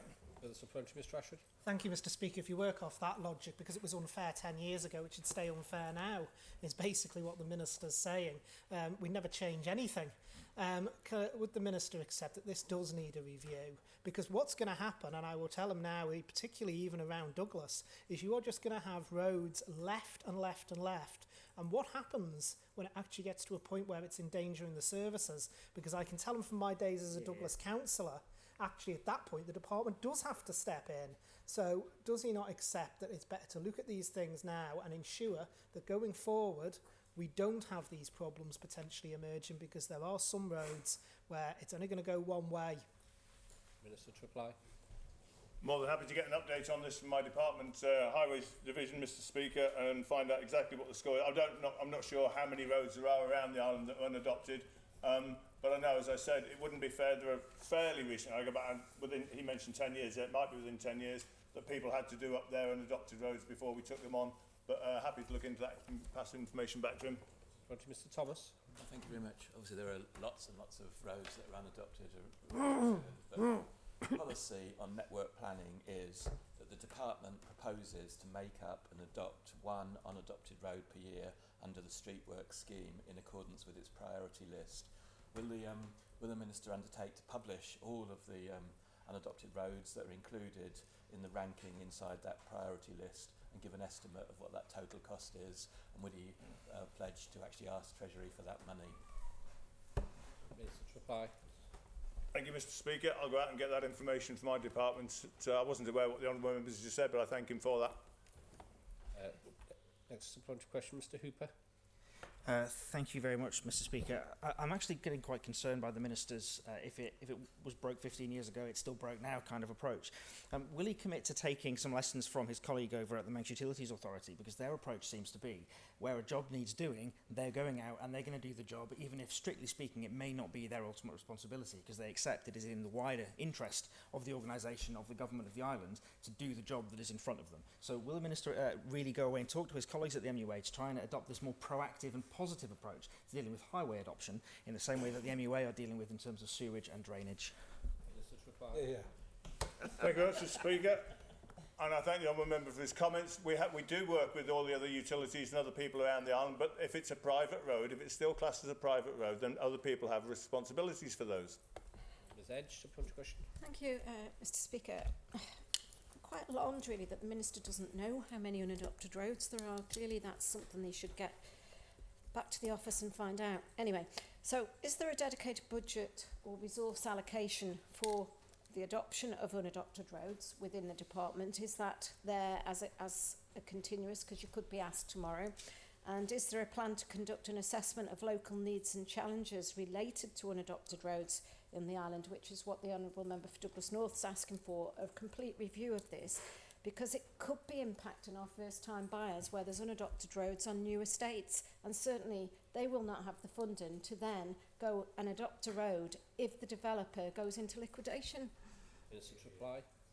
Thank you very much, Mr Speaker. Taking the last point first, I would very much doubt that in this day and age now that roads are left unadopted. I would think when estates are built now, they're built to specification, working with highways, where that wouldn't happen in this day and age. We are talking about, I would imagine, roads, estates that are of a fair age, if you like. There isn't a budget at the moment for doing up unadopted roads. We haven't been asked fairly recently, and the budget we have is given to us by Treasury, as you well know, in the budget every year, to make good roads, public roads. Supplementary question, Mr Ashford. Thank you, Mr Speaker. The Minister referred to, obviously, the definition, the legal definition, which is private road. Can the Minister just inform the House that if residents don't decide themselves to effectively adopt the road and do it up, when he's referring to private road, who is actually the legal owner? Minister to reply. I would think I would think that road belongs to the estate, those people that live around that road, up to the middle of the road, Mr Speaker. I seem to remember hearing that before, but I will find out for that, for the Honourable Member. Ms Maltby. Never mind. Within my constituency, Mr Speaker, I've got two roads that the residents have paperwork which legitimately states that their road would be adopted. This was over 20 years ago. They're now selling up and moving on because their families have moved out, and they're finding out that the road was never adopted. I've been in touch with the department. They keep telling me the paperwork is too old, so it doesn't count. This is unbelievably unfair for those residents who have the paperwork that states that it would be and was adopted. Would the Minister commit to reviewing this decision, as it's simply not fair? Minister to reply. Happy to take away and have a look at that. Obviously, it was well before my time, Mr Speaker, but happy to have a look at that. Supplementary question, Ms Edge. Thank you. Mr Speaker, it shouldn't be about well before time, but will the Minister go back to the department today, ensure that his officers do know where all the unadopted roads are on the island, and also what the budget allocation could be for unadopted roads, and put a business case into Treasury as soon as possible? Minister to reply. Thank you, Mr Speaker. I'm absolutely sure that the department does know where all the unadopted roads are. As for a budget to put them right, though, they would spend a lot of time having to put that right. I do know that if the work isn't done, let's put this right. If the work is done by the department, if the roads go back to if the roads get into a certain state that is considered dangerous, then the department can do the work and put a charge on the properties, I think. So as and when they get sold, then they can reclaim some of that. But I will clarify this for members and let them know, Mr Speaker. Final supplementary, Mr Morehouse. Thank you, Mr Speaker. At what stage are bonds paid on new roads, on the new housing estates, and at what stage are they adopted? The Minister suggests that even on the new estates that are being built today, there's a possibility that they may not actually be adopted. So when's the bonds paid and when is it actually adopted within the lifetime of the estate? Thank you, Mr Speaker. Minister to reply. Bonds will be repaid after, I think it's after a year after the estate has been finished or the roads have been completed and they've been passed by the department as being accepted. Turn to question 11, calling the Honourable Member for Douglas North, Mr Ashford. Thank you, Mr Speaker. I beg to ask the Minister for Justice and Home Affairs, further to the previous written answer, excluding the standard overnight lockdown and the 54 days lockdown for COVID-19, which she has referred to, on how many occasions an entire prison wing has been locked down for a continuous period of 1, more than 12 hours but less than 2, 24 hours, and 2, 24 hours or more. Call the Minister for Justice and Home Affairs to reply. Thank you, Mr Speaker. Excluding the Isle of Man prison standard overnight lockdown and the 54-day lockdown period during the COVID-19 pandemic, I can confirm that there have been no occasions on which an entire wing of the prison has been locked down for a continuous period of more than 12 hours, but less than 24 hours, nor for more than 24 hours. Thank you. Mr Ashford, supplementary question. Thank you very much, Mr Speaker, and can I thank the Minister for the answer. Can I ask the Minister to go away and recheck that, because I am aware from families of inmates up at the Isle of Man prison that, for instance, even in just the last couple of weeks, there was an occasion where they were locked up from Monday 5 p.m. till Wednesday morning, and then the subsequent week locked up from Friday 5 p.m. till Monday morning lunch. On each occasion, notes were shoved under the cell doors to say it was due to short staffing. So can I ask the Minister to go, if she'll go away and look at that? Minister to reply. Thank you, Mr Speaker, and I thank the Honourable Member. Of course, if any Honourable Member has any concerns or information of the type that the Honourable Member has just raised, it's really important that that is raised with the Isle of Man prison. So I will undertake to go away and have that checked. I think the other thing I would say, and I know Honourable Members have on occasion written to me as the Minister, and I know have contacted the prison governor as well when matters have been raised to their attention. It would always be my strong view that I would want that engagement to happen with the prison and for a response to be provided. I would also remind Honourable Members, particularly for any constituents who may be offenders or their loved ones, that the Independent Monitoring Board members are regularly attending the prison and are a very good way as well for offenders to be able to raise any questions or concerns. But I will go away and I will make sure I've got the details from him and follow up. Thank you. Mr Ashford, supplementary. Thank you very much, Mr Speaker. Can I thank the Minister for the proactive response? Would the Minister agree that if prisoners are being locked up for substantial periods of time, it impacts not just their mental health but also their education prospects as well, in the fact that their education courses are not taking place? So can I thank the Minister for willing to be going away and take a look at this again? Does the Minister agree with me as well that it is important that if these things are happening, that the relevant authorities are also engaging with prisoners' families around this matter? Minister to reply. Thank you, Mr Speaker, and I absolutely agree that it's important that the prison does engage with not only offenders but their families. As I say, I'm aware, and Honourable Members will know, that they have been in touch with me and the prison on occasion. From what I've seen, I would say that there have been responses back in those situations, but absolutely it's very important that if anybody has any concerns at any point, they use the routes that are available, which is to contact the prison directly. But also, as I say, I would emphasise that the Independent Monitoring Board members attend regularly and are a really important way for offenders to be able to raise any concerns and ask some questions as well. Thank you, Mr Speaker.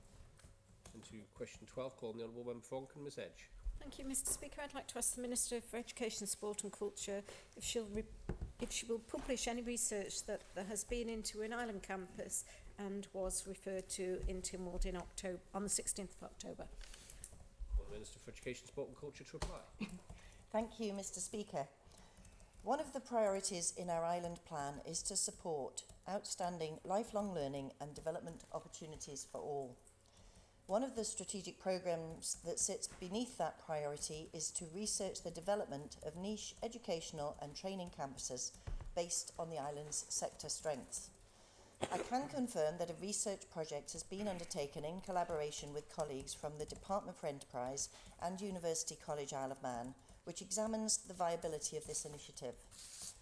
As a result of that work, a draft paper is now being put together, and it is the intention that the paper will go to the Skills Board for noting on the 15th of November 2024.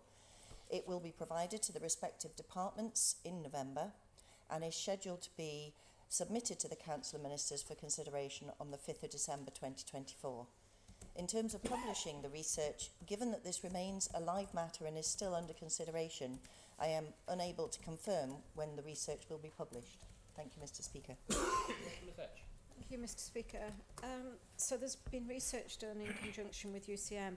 Is this research being done by the external contractor and then UCM have been part of it? If not, can the Minister commit to publishing the work that was carried out by the independent individual?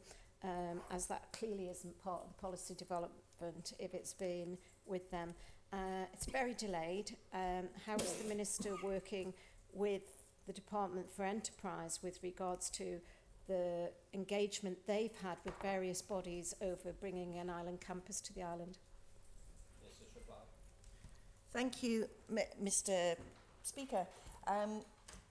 I haven't seen the outcome of the research project, and I will be receiving that information in time for the meeting of the Skills Board in a couple of weeks. So I'm unable to shed any light on what input there's been, except it's between officers I know within the department and those other places. As it's a live matter under policy development and in conjunction with other departments, I can't commit to publishing it. It's a live policy discussion. Thank you, Mr. Speaker. Question, Mr. Thomas. Thank you very much. Just for complete transparency, I'm sure the Honourable Minister would want to agree with me that the target date for this research is December 2024, and it has been that target date in the Island Plan for a couple of years. So is the Minister not surprised that over those 2 years she hasn't seen any of this research? And secondly, can the Minister confirm that she missed out a crucial phrase in the Island Plan specification of this research? Because this research is into the viability of developing niche educational and training campuses, and that viability was not included in the Minister's answer just then. Minister's reply. Thank you, Mr. Speaker. In terms of why the completion date in the Island Plan changed from July 2023 and now it's December 2024, in line with the review of the Island Plan and the action transferring to the Department of Education, Sport and Culture late in 2023, the deadline for completion of this paper was changed to ensure that it was able to be delivered. Thank you, Mr. Speaker. I'm not aware of the... Couldn't the Honourable Member refresh my mind of what the second part of that question was? Right. Thomas. Thank you very much. So I just in the Island Campus Research specification in the Island Plan in 23 and in 24, it talks about research into the viability of developing niche educational and training campuses, and viability wasn't mentioned in the Minister's answer. If I can just get my second supplementary question in. Because that was just about clarifying the question. We'll come back to your second supplementary. Thank you. Yes, Mr. Speaker. It is about researching the viability of developing the niche sectors. Thank you. Next on the list is Ms. Edge. Thank you, Mr. Speaker. Back in July 2022, the Chief Minister, when he was launching the economic plan, stated that KPMG had helped develop a strategy, claims the campus would be in collaboration with UK University, would create a knowledge economy. Then we had in 2023 a development that was put forward to the Department for Enterprise for a biosphere innovation gateway and the £7 billion price tag. The Minister's not talking about anything like this. Is she aware of these? And then also most recently in September 2024 we've had the International Centre for Technology, who are based at the Nunnery, looking to expand and create an IT campus. So is that all part of the research that's being carried out? Because UCM are involved with that particular campus. But with regards to viability, what the Honourable Member for Douglas Central is asking for, is this going to be a costed piece of work that's going to the Council of Ministers on the 5th of December?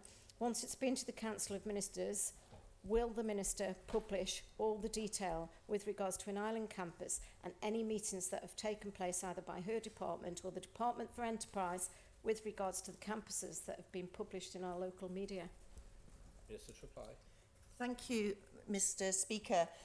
Well, yes, I was aware of the KPMG research around this issue because I took part in the workshops for honourable members several years ago now that formed the information that was put into the big picture, and I was very positive about the potential for the Isle of Man developing an island campus. In terms of the other dates and the developments, I've explained the process of how it's come to the department. I am not aware of what is in that document until it comes before the Skills Board and then we discuss it. The Honourable Member's asking if it'll be a fully costed policy, presumably for investing in setting up campus universities wherever on the Isle of Man. I doubt very much we'd have that level of detail, and I look forward to receiving the report and finding the information that has been researched over the previous months. Question, Mr. Thomas. Thank you very much. So in summary, where we are now then is that a major plank in the island plan, this island campus from years ago, still isn't costed, still isn't seen by the minister involved. Can the minister agree with me that the skills board, the officers, are not superior to Treasury to get Treasury concurrence for any expenditure, and most importantly are not superior to this honourable place that needs to consider the viability of pie in the sky ambitions for an island campus, apparently, when we don't even have a framework for delivering professional and higher education qualifications. Thank you, Mr. Speaker. As I said, the department is researching the development of niche educational and training campuses based on the island sector strengths. That's what we were charged to do under the island plan when this action came to desk. The research paper, which I haven't seen, and I'm not aware whether it contains costs or estimates or any detail that the Honourable Member said, but the research paper has been compiled and it will go before the Skills Board for noting in November, and then to the respective departments. At that point there will be further discussion on what we do in terms of taking it forward, and I'm sure the Honourable Member will come back with more questions at that point. Thank you, Mr. Speaker. Ms. Edge.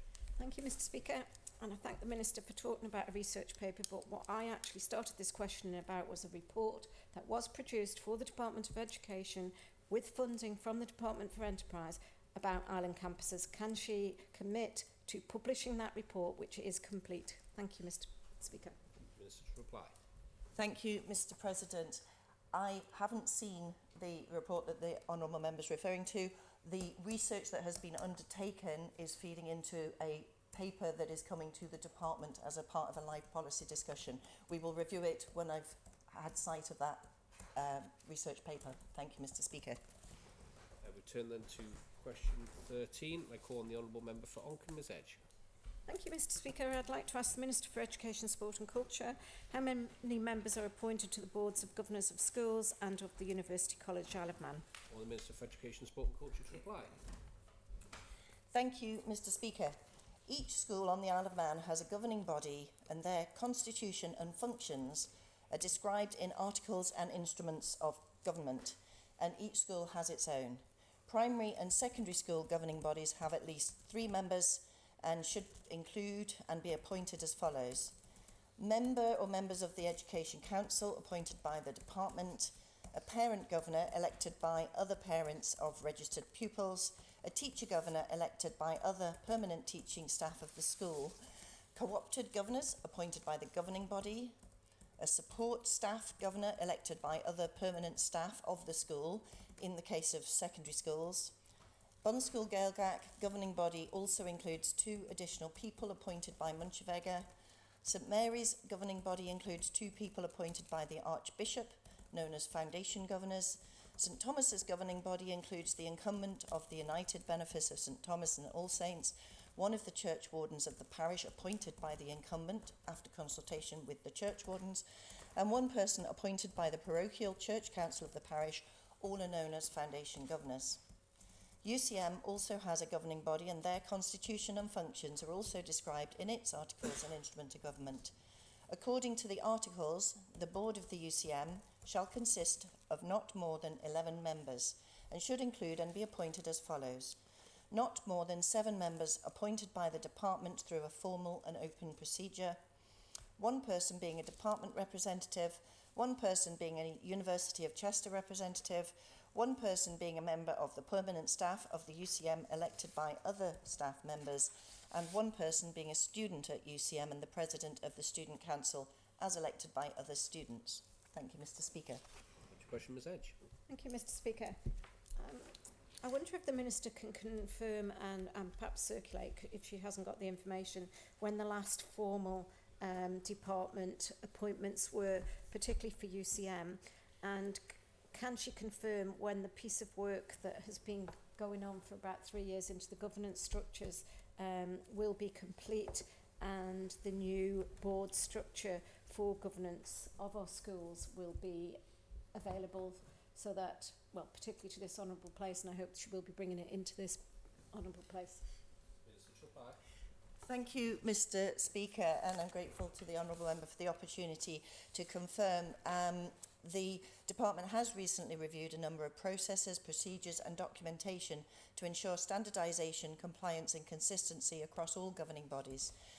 A review of the articles and instruments of government has commenced to ensure that these align to the review of processes and procedures mentioned above. And the Department has recently been through a recruitment process for 3 vacant roles within the Education Council, and I'm happy to report, having served on the interview panel for the council members, that 3 new members were successfully appointed on the 8th of October for a term of 3 years. Thank you, Mr Speaker. Thank you, Mr Speaker. I thank the Minister for that additional information with regards to the Educational Council, but this is about the governing bodies of schools and UCM. So can the Minister confirm how the Department is ensuring that the future skill requirements for the island are part of, particularly for UCM, in the selection process? Would the Minister send out a specification for primary school governors and also for those required for UCM to honourable members? Could she circulate that information? Because clearly there's been an interview process for the Education Council recently. There should be the same detail for primary and UCM and secondary before the new structure comes into play. Clearly, a lot of these people may have been in post for the limited time of 8 years is the maximum for some of them. So there's two years, there's 4 years and there's 8 years, and then also the chairs have limited times. Can the Minister confirm that she's confident that everybody sitting on the Board of Governors in schools and the UCM are there and they're not breaking any of the articles of governance? Thank you, Mr Speaker. The governing body's work is ongoing and I think dates are in our plan.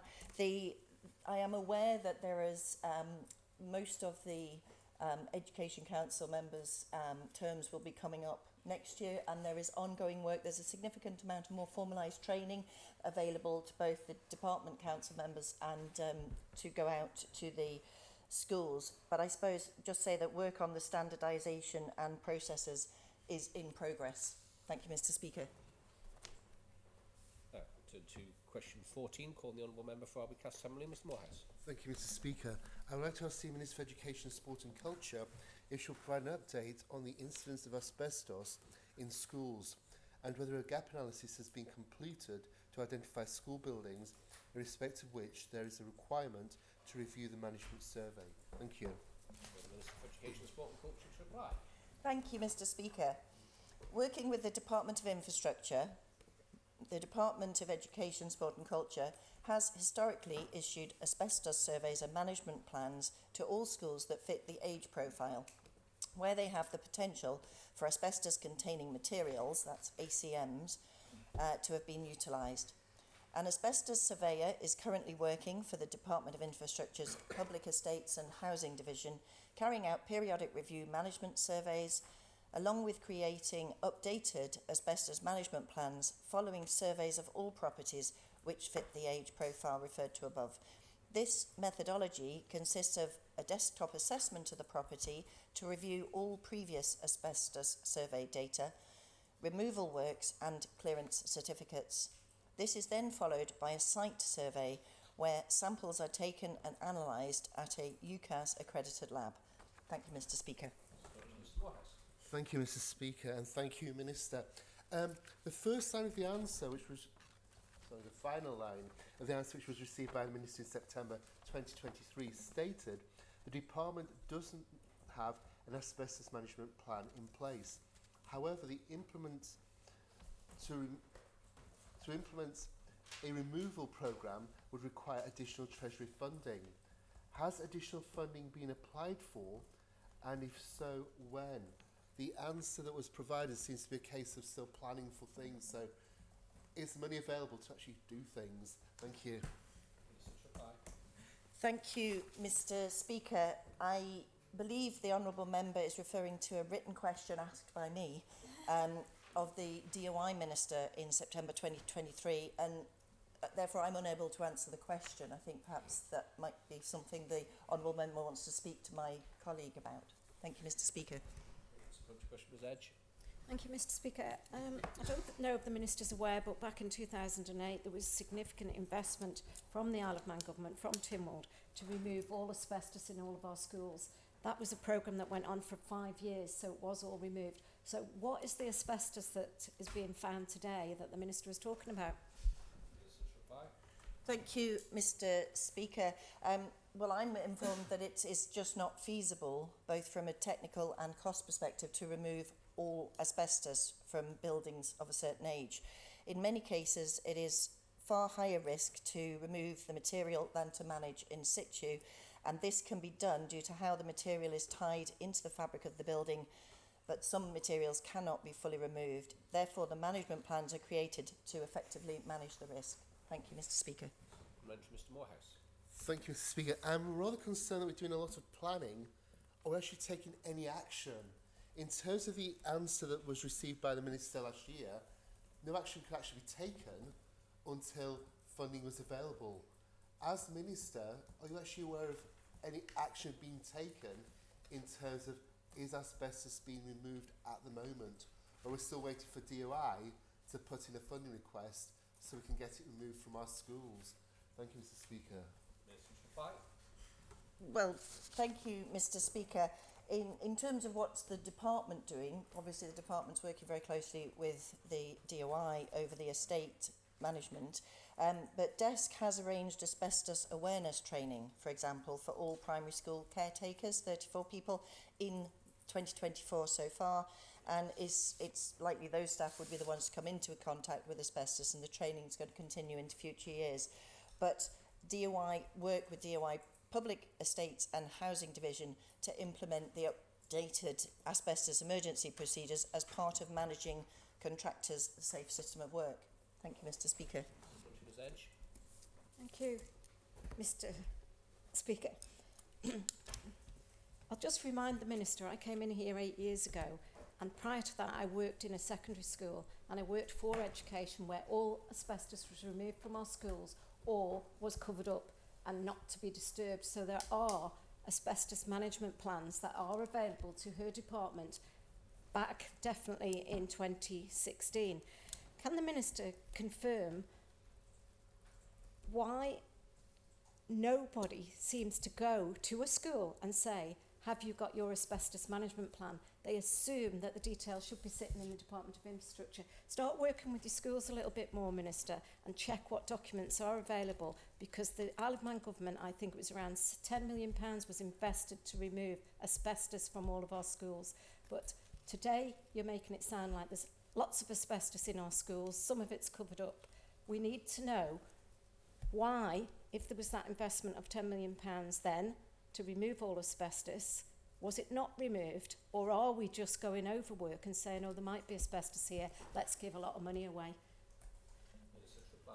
Thank you, Mr Speaker.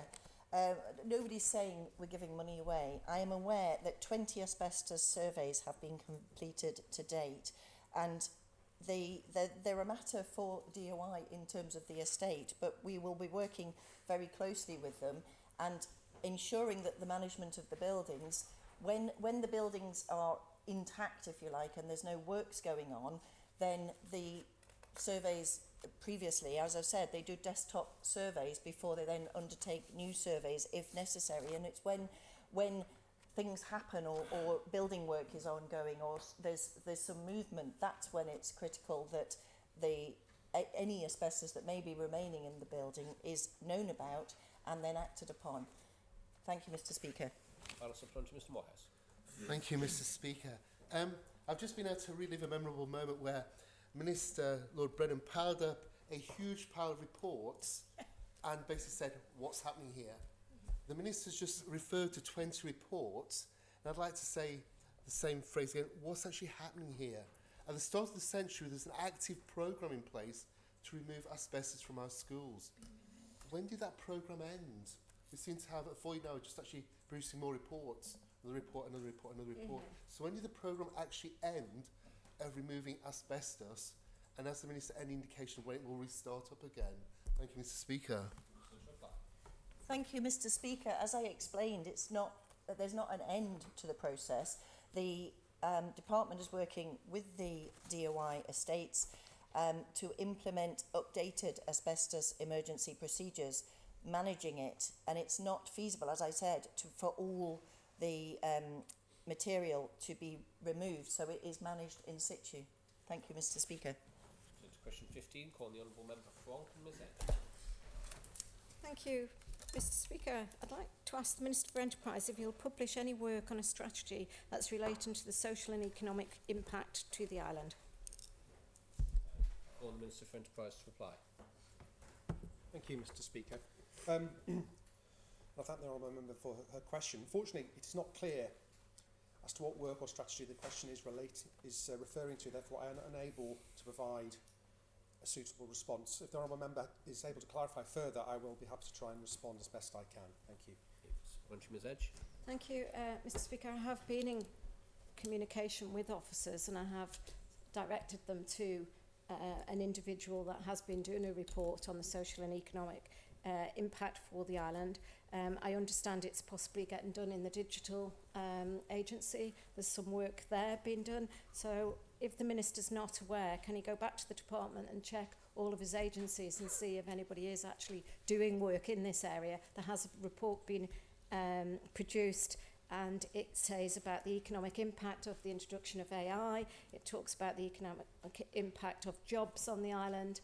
And I'm sure there is somebody in your department, Minister, that is aware of this, and will you circulate it as soon as you find it?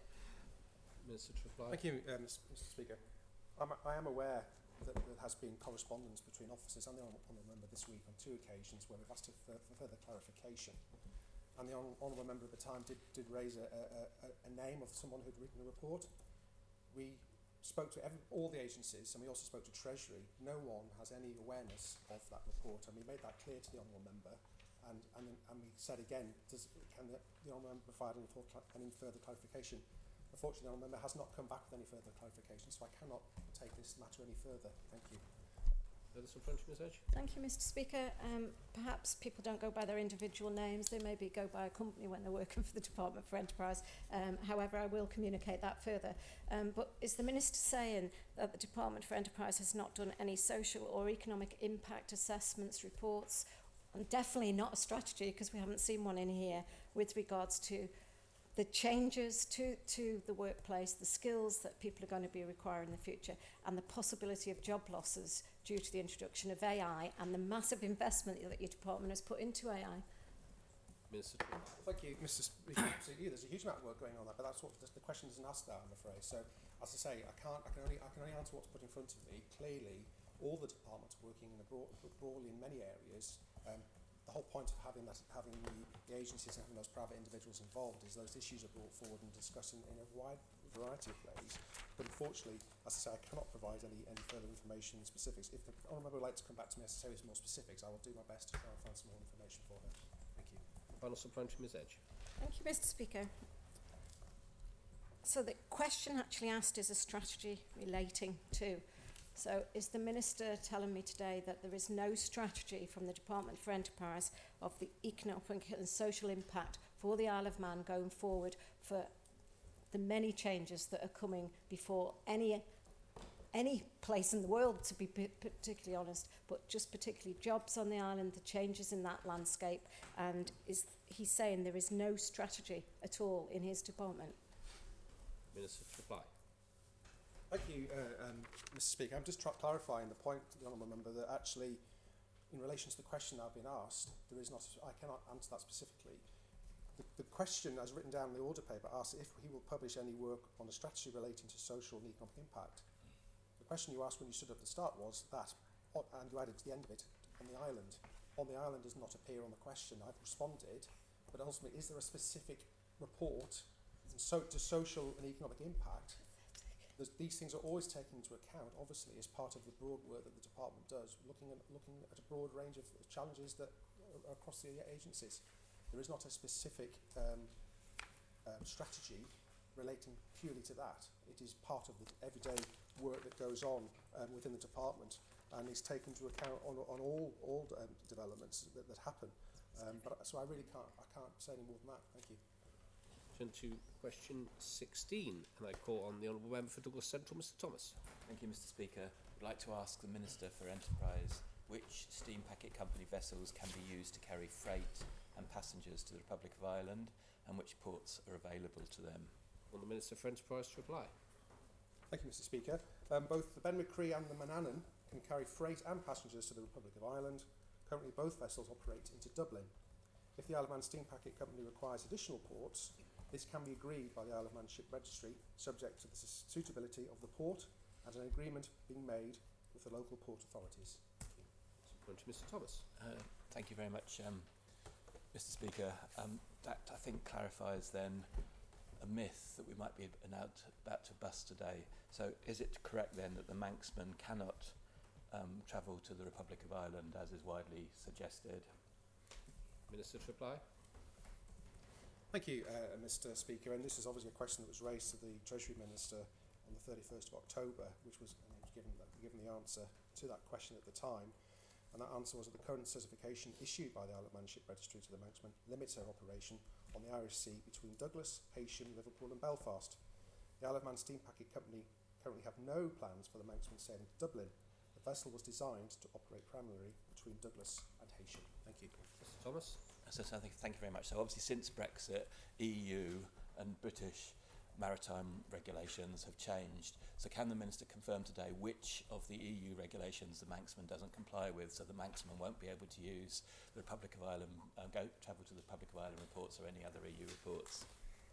Minister to reply. Thank you, Mr Speaker. Slight straying away from this question, I believe, going on vessel specific, I've made it clear which vessels can actually go at this present time to Ireland. As I say, if there were going to be changes, and if, for example, the decision was made for the Manxmen to travel to Ireland, then that would require work to undertake and understand what changes would need to be made of international conventions to allow that. As things stand, like I say, there are no plans for the Manxmen to travel to Ireland. Thank you. Ms Edge, supplementary questions? Thank you, Mr Speaker. I wonder if the Minister could commit to circulating what the contingency plan is if all of the ports that he's talked about so far that the Manxmen can travel to are out of action, which could happen. Well, we're definitely moving on outside the question there. Thank you, yes. That'll be an operational decision for the steam packet. Thank you. Mr Thomas. Thank you very much. So obviously international conventions are not going to be changed to accommodate the Manxmen.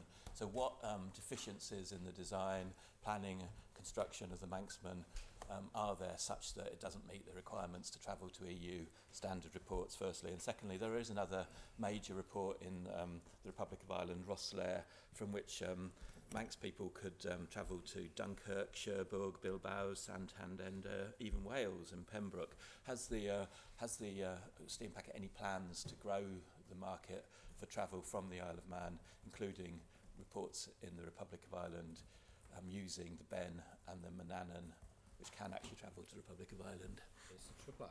Thank you, Mr Speaker. Well, as I say, I'm not really at liberty to determine where the steam packet decides it would like to operate in the future. I also wouldn't want to predetermine the current committee work that's going on the Sea Services Agreement and what that may lay out in the future and what flexibility that may give the steam packet. So I really can't say any more than that at this stage. Thank you. Final supplementary, Ms Edge. Thank you, Mr Speaker. Could the Minister commit to what work he's involved with the committee? Could he give us a bit of an explanation as to what the connectivity for the island is from his department, and looking at that from the economic aspect from Visit Isle of Man? What input has he had to that report, but also with regards to particularly any markets that are untapped at the minute, like you do for air services, or you're not doing that for sea services? Yeah, within the scope of the steam packet and connections with the Republic of Ireland. Thank you, Mr Speaker. Well, as I said, certainly, as far as my department is concerned, we did put a submission into the committee which is currently determining. We made our views very clear at the time, recognising the need for that the socio-economic benefit of sea routes and sea services, and the importance of our visitor economy and obviously our broader economy, and we certainly made that point. we're not engaged officially in any way as we are with sea services, with air services. But clearly we'll wait for the determination of the committee and how that's structured going forward, and if we have any part to play in that. Thank you. Turn to question 17. Call on the honourable member for Oncombe, Ms Edge. Thank you, Mr Speaker, and apologies to the Minister for Health. Really should have put this in as a written question, but I'd like to ask what the total cost for the financial year 23-24 for the 10 highest paid executive employees, excluding health and medical division contracts, and the 20 highest employees, and for each of these employee groups, what the highest, average and lowest pay was, including basic pay, any allowances, overtime, on-call payments and any ex gratia on-call payments, and if the Minister would commit to circulating the document that he has in front of him. Call on the Minister for Health and Social Care to reply. Yes, thank you, Mr Speaker, and indeed it does contain technical information, so I think it would probably be helpful to circulate this, which I will have done as quickly as possible. In answer to the Honourable Member's question, in the financial year 2023-24, the 10 highest paid executive employees, excluding those with health and medical division contracts, earned a total of £1.4 million. The highest pay was £203,000, the lowest pay was £112,186,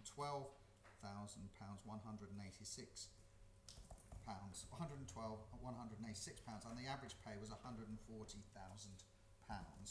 In the financial year, and just to be clear, Mr Speaker, in order to make this as clear as possible, I'm rounding these figures up. I'll provide all the exact information in writing. In financial year 2023-24, the 20 highest paid executive employees, including those with health and medical division contracts, earned a total of £2.462 million. The highest pay was £203,000, the lowest pay was £103,943, and the average pay was £123,142. These calculations include additional pay elements such as allowances and overtimes, etc. Executive directors do not receive overtime or on-call payments. Although these figures are the top 10 and top 20 highest paid staff members, it is important to note this excludes individuals who are on HMD contracts. Manx Care has individuals who are in management roles, such as clinical directors, but feature on an HMD contract, therefore are not included in the figures. Yes, Ms Edge. Thank you, Mr Speaker, and I thank the Minister for agreeing to circulate this information around. The Minister did say, I couldn't quite hear at the end, that there's no ex gratia or on-call payments for these employee groups. The one thing that I haven't received is what are the employee groups in each of these employee groups. So are they PSC employees, are they MPTC employees, was what I was looking for there. Thank you. Minister to reply. Well, I think probably, Mr Speaker, it's probably easier for me to circulate that information and I will get that breakdown for the Honourable Member. If I could just ask as well, you mentioned HMD contracts. If that explanation could be provided with the written answer, please, Chief Minister. Indeed. Thank you. Turn to question 18. Call on the Honourable Member for Oncombe, Ms Edge.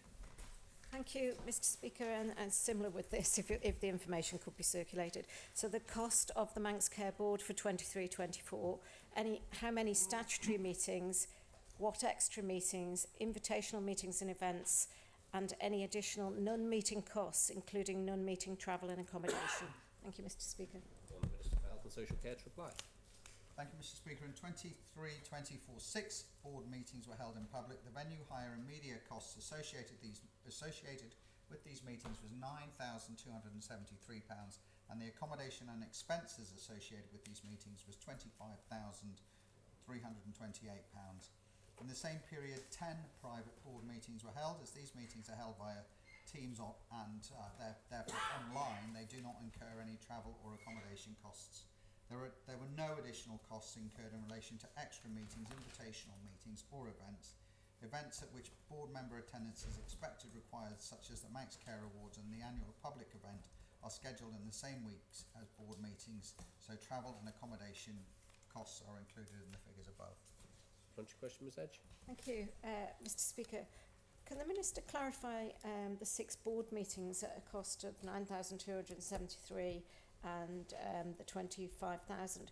Could he say what the actual cost for the board is? I haven't had a breakdown of what the actual cost for the Manx Care Board for 23-24 is. Minister to reply. Sorry, just to be clear, Mr. Speaker, is the member asking to include the costs, the direct salary costs that are paid to non-executive members of the board? Yes, yeah, that's what the question is relating to, what the number and costs were of the Manx Care Board. That's without the breakdowns then for each. The context is about the meeting, Minister. Yeah, so the information that I gave still stands. So the information that I've been provided with and have is there were 6 board meetings in public. Venue hire was £9,273. Accommodation and expenses was £25,328. I will clarify, Mr. Speaker, I do not believe that that contains the information directly relating to pay of the board members. I will seek that information and clarify that to the honourable member. As long as it's circulated. Question 19. Call the honourable member for Arby Castamley, Mr. Morehouse. Thank you, Mr. Speaker. I would like to ask the Minister for Health and Social Care what assessment has been made of the impact on the suicide strategy of the changes to service provision recently announced by Manx Care. The Minister for Health and Social Care to reply. Mr. Speaker, I'm pleased to confirm and announce that I've recently written to the Chair of the Manx Care Board to advise that the Cooth and Quell online service be reinstated with planned action to pause the service cancelled as now confirmed by the Chair. This will of course enable important early intervention and prevention services to continue supporting people in our community, and I hope that directly answers the honourable member's question. Mr. Morehouse, supplementary. Thank you, Mr. Speaker, and thank you, Minister. That is a positive update, but it's created quite a lot of confusion and fear over the last few weeks. In terms of the decision being made initially, was any consultation with schools about how successful that programme was? And in terms of going forward, will a new contract be signed? Because there was indication by the former Minister that a new contract will be required. Thank you, Mr. Speaker. Minister to reply.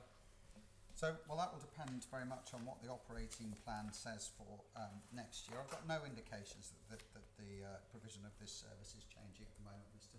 Speaker. Council of Ministers noted the decision of the Manx Care Board. They're perfectly entitled to make this decision within the mandated services and provision that they are tasked with. But clearly there was an element of concern that you know, the cost of this service versus the impact that it was inappropriate at this stage to pause the service, but I have no indication that it will not be renewed at this stage next year, but that remains to be confirmed. Mr. Hooper, supplementary question. Thank you very much, Mr. Speaker. I'd like to ask the Minister where the funding has been secured from in order to allow this to continue. I'd imagine that's been secured from the Treasury in some way, shape or form. But also, the Minister mentioned he's written to Manx Care by way of a letter. Was that a statutory direction in accordance with the Manx Care Act? Was it a statutory direction from the Council of Ministers? Was it a legal instruction to Manx Care in accordance with statute? Or was it just a letter from the Minister which actually has no legal standing at all? If that's the case, how does he reconcile writing a letter to Manx Care with the statutory duty of the department to promote the autonomy of Manx Care set out in the Manx Care Act? Minister to reply. Well, the honourable member, former minister, will know that the Manx Care Act indeed allows for the Council of Ministers to issue direction. The Council of Ministers duly wrote and issued said direction, Mr. Speaker. Mr. Morehouse, supplementary. Thank you, Mr. Speaker. Could the... I don't know how to respond to it. Could the Minister for Health and Social Care or the Chief Minister please provide an answer in terms of what is being resuscitated in terms of the list that was provided by Manx Care in terms of things that were being removed, and his update yesterday, which included a series of programmes that were continuing but didn't include reference to Cooth and Quell, but today with the announcement those are also being saved. So in terms of going forward, will all the other things be actually saved that were on the list, such as the Mental Health Recovery College, the out-of-hours social work in adult social work, are all those also going to continue being provided as the Chief Minister's statement has suggested? Thank you, Mr. Speaker. Within the context of the impact on the suicide strategy, which is the question, Minister to reply.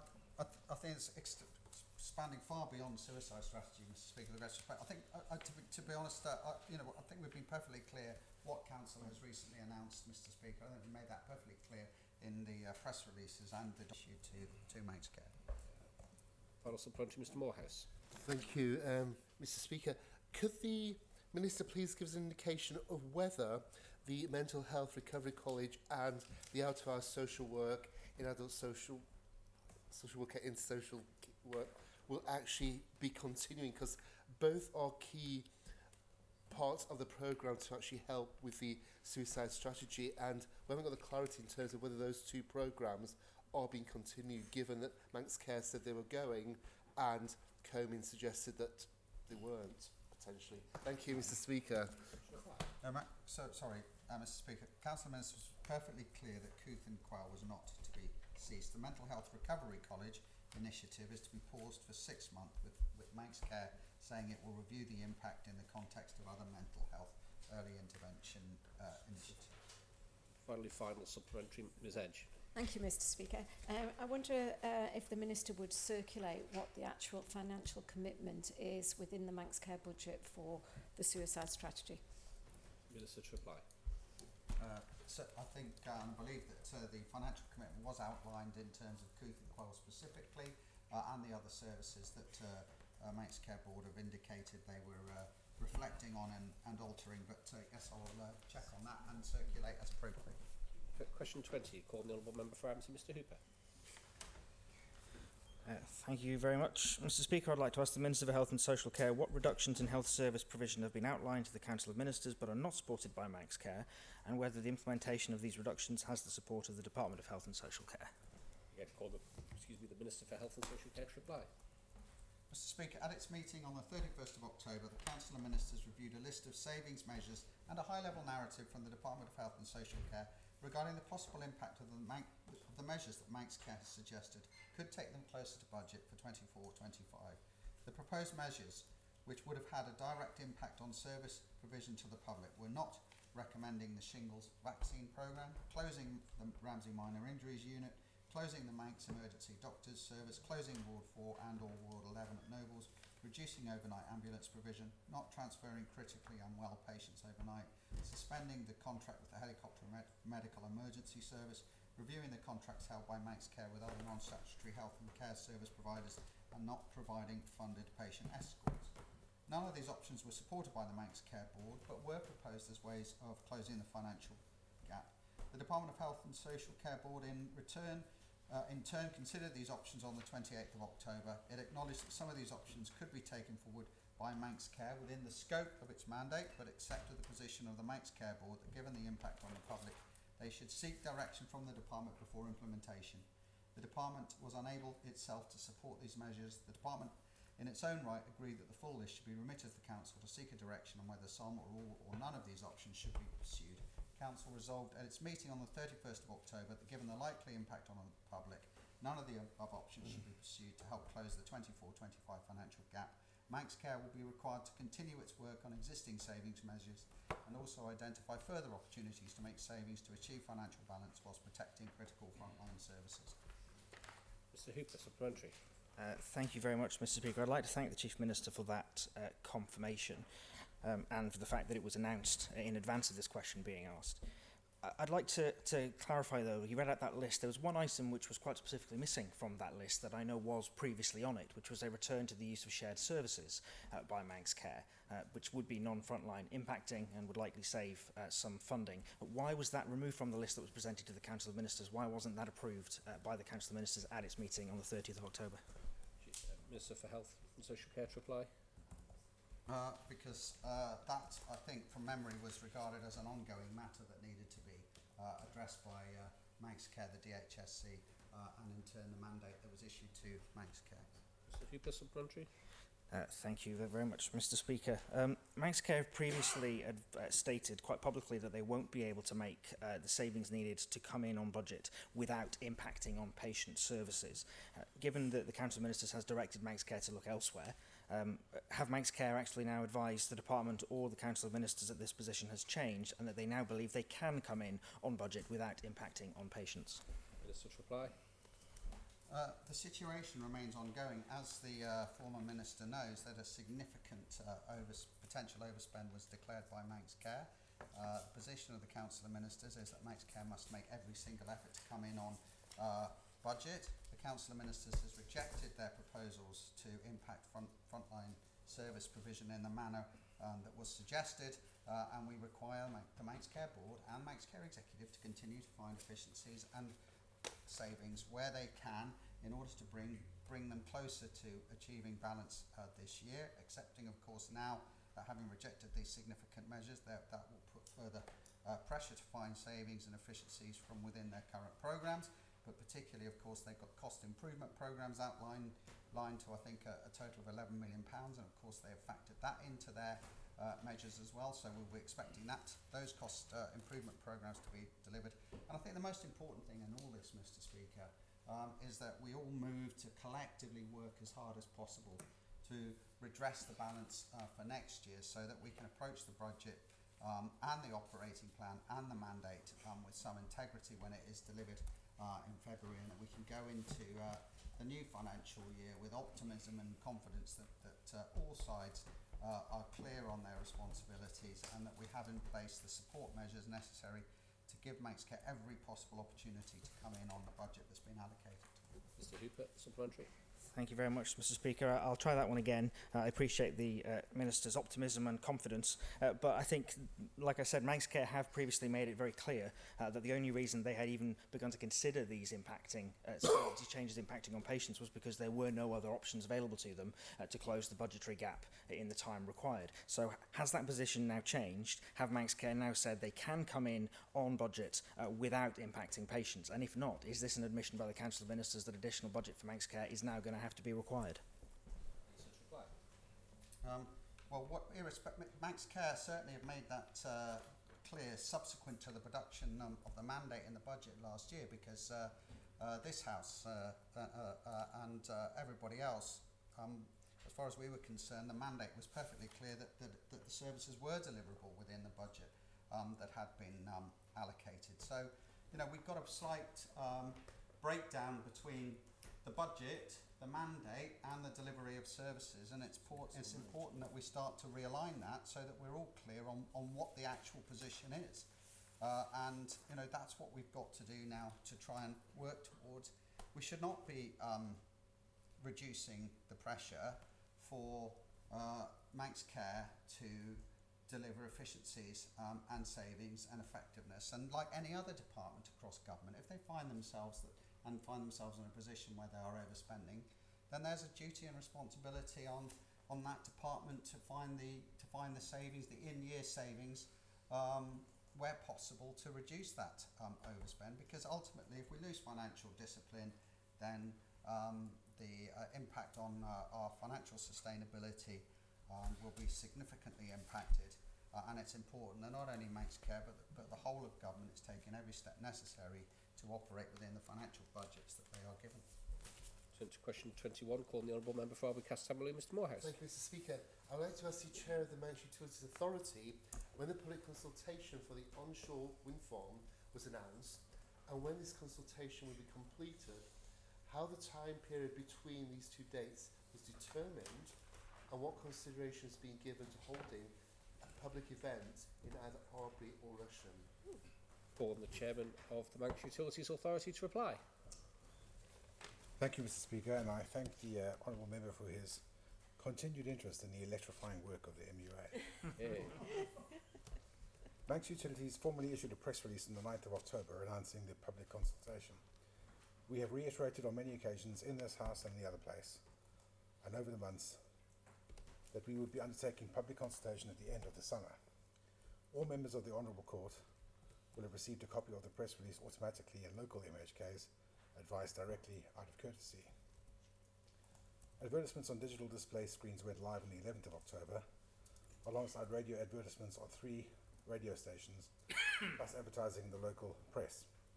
Leaflets were distributed to all properties on the Isle of Man by the Isle of Man Post Office on the 14th of October. Isle of Man Post Office have confirmed there have not been any issues with delivery across the Isle of Man, as I know this was an element of concern for the Honourable Member. Furthermore, Manx Utilities sent letters offering one-to-one appointments to residents living close to the plantation on the 8th of October. Again, copies were sent directly to the local MHKs. The consultation opened on the 19th of October and continues until till midnight on Monday the 11th of November. This consultation window is determined by best practice for onshore wind environmental impact assessments in England and Wales. Under the Isle of Man Strategic Plan of 2016, Manx Utilities is required to follow that guidance, and we are doing so. With regard to a dedicated event in Arbury and Rushen, I can confirm that the events were planned on weekends, during the working day and evenings, to provide as much opportunity to attend as possible right across the island.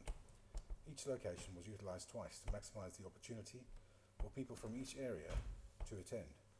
Venues were selected which were large enough to accommodate the expected footfall at each location, the south being the largest venue, with routes in each area of the island so the sessions could be accessed by all.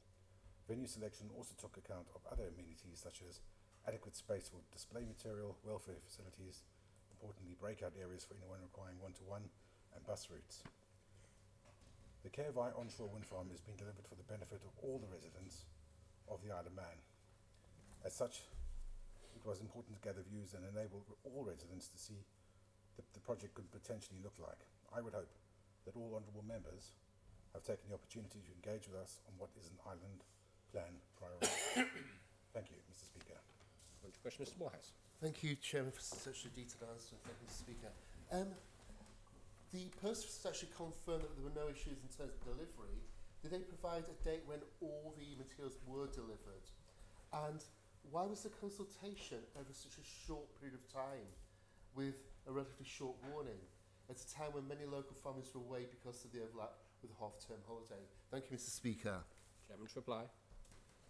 Thank you, Mr. Speaker. I missed the first part of that question, but the consultation period continues until the 11th of November and is following best practice for onshore wind EIA. The events element took place outside of Isle of Man school holidays and were held on weekends and evenings to maximise opportunities for attendance. Thank you. Mr. Glover, supplementary. Good reminder, Order. Could the Chair just answer the question as to why a meeting hasn't been held so far in Arbury and Rushen? I've written to Manx Utilities and have yet to have a proper, really detailed reply. And is that the intention for Manx Utilities to come to Arbury and Rushen where the wind farm is proposed? Chairman to reply. Thank you, Mr. Speaker. The answer was somewhat in my original statement. The engagement process is still ongoing, and holding an engagement down in Arbury and Rushen remains a possibility for us. Whether it's in Arbury and Rushen itself or in Port St Mary, yet to be determined, but yes, I can commit that one of those areas there will be an engagement. Thank you.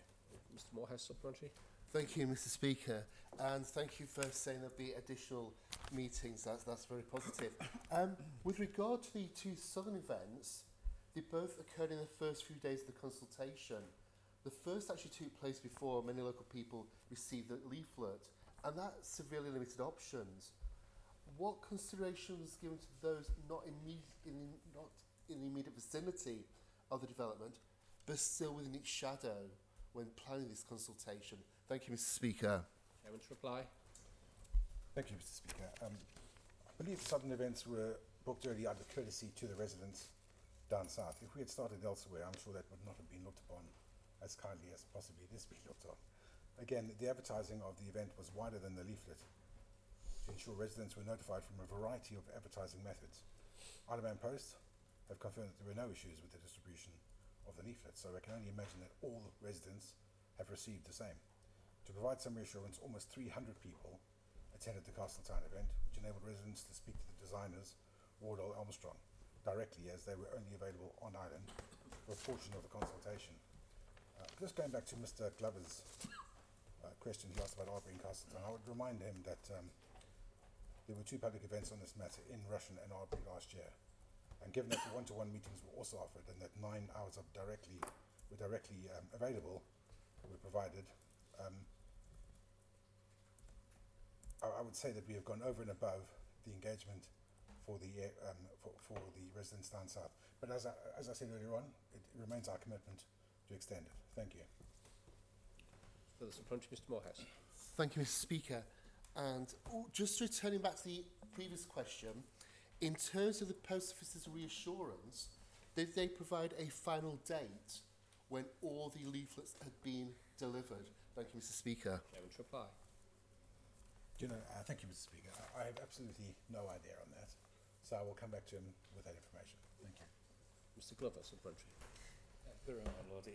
Just want to thank the Chair for confirming the intention there to have a further meeting, because I think there is now, would he agree, greater awareness of the impacts of a wind farm in the area, and therefore I think there will be more widespread interest in coming to a meeting within Arbury and Rushen. Turn to question. Oh, sorry, Chairman. Thank you. Thank you.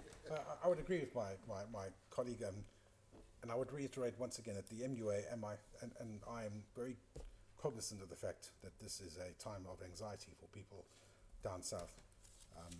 If that hasn't come across in the past, I can reiterate that is definitely the case.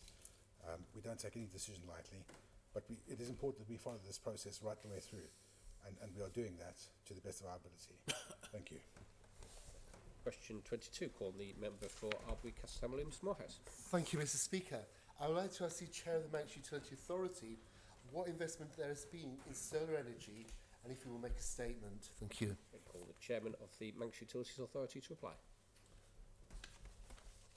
Thank you, Mr Speaker. Manx Utilities has a statutory obligation under the Electricity Act of 1996 to provide the most economic source of electricity, as well as to maintain a stable and secure power system. Business cases for new Manx Utilities generators are based on delivering the lowest cost to all customers who receive electricity without impacting security of supply. Solar installations generate the most power at midday in summer, when demand for electricity is lowest and generation costs are already low. As solar is a very variable renewable technology, Manx Utilities has to ensure that there is enough active generation to compensate for this variability. This can lead to increased power system costs.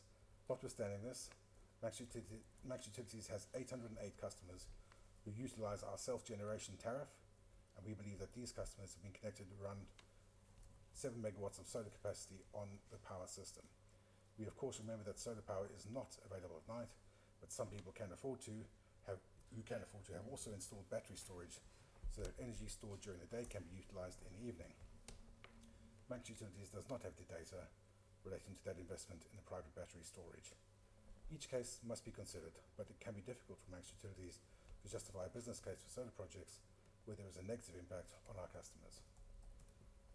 This is different to the approach taken by others who may develop business cases purely based on their own electricity costs, rather than wider impact on other customers using electricity. For example, a building with its own solar panels supplying some electricity in summer could save some direct electricity costs, even though the wider system costs have consequentially increased. Not long now. Manx Utilities recognises that a small proportion of solar on public estate may still be deliverable without compromising system supply regulations, although the threshold for this diminishing as more customers connect solar panels.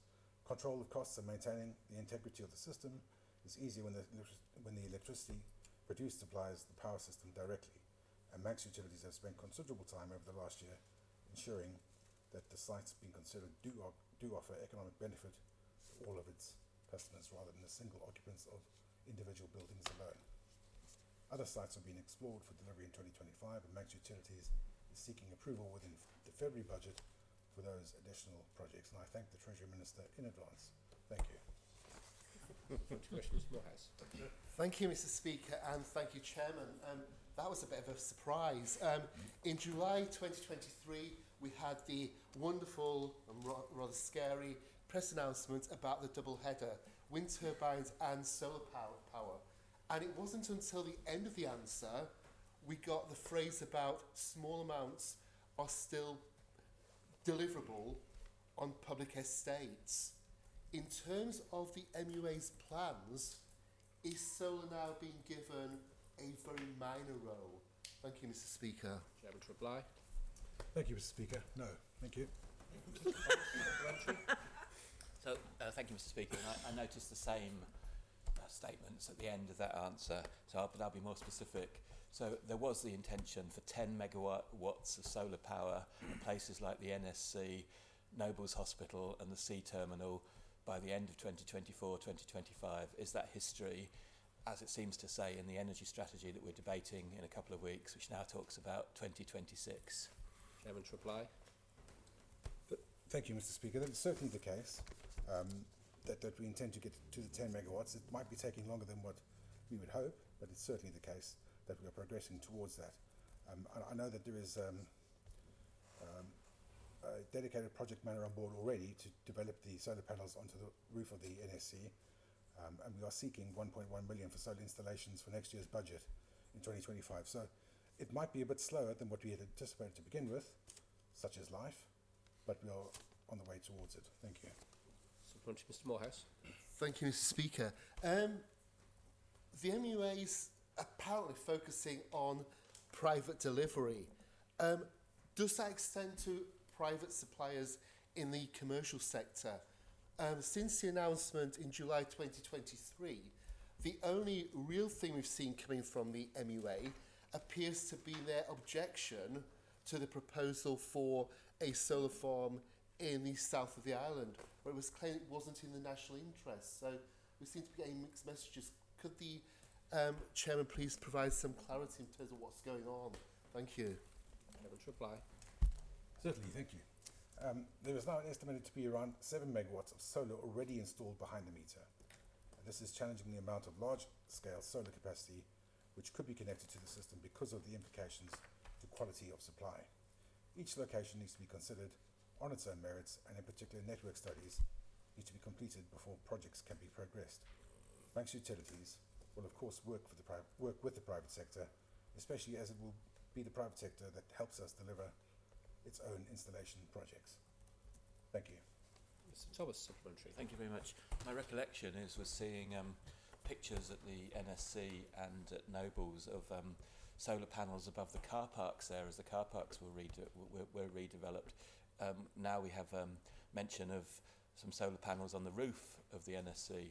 So, what are the plans? Are there still plans for solar panels above car parks at the NSC and at Nobles Hospital? Secondly, can the Chair advise whether the difference between the costs of using those solar panels at the NSC and the 29 pence that the MUA flogs the electricity for, will that go to help school kids get buses to the NSC in the early evening slot, or will it go to the profitability of the MUA? Chairman to reply. Thank you, Mr. Speaker. I can confirm the car parks are currently out at the NSC. The roof is currently in. And the second part of your question, that's a bit naughty, Mr. Thomas, to ask that. So I have no idea on that. Thank you.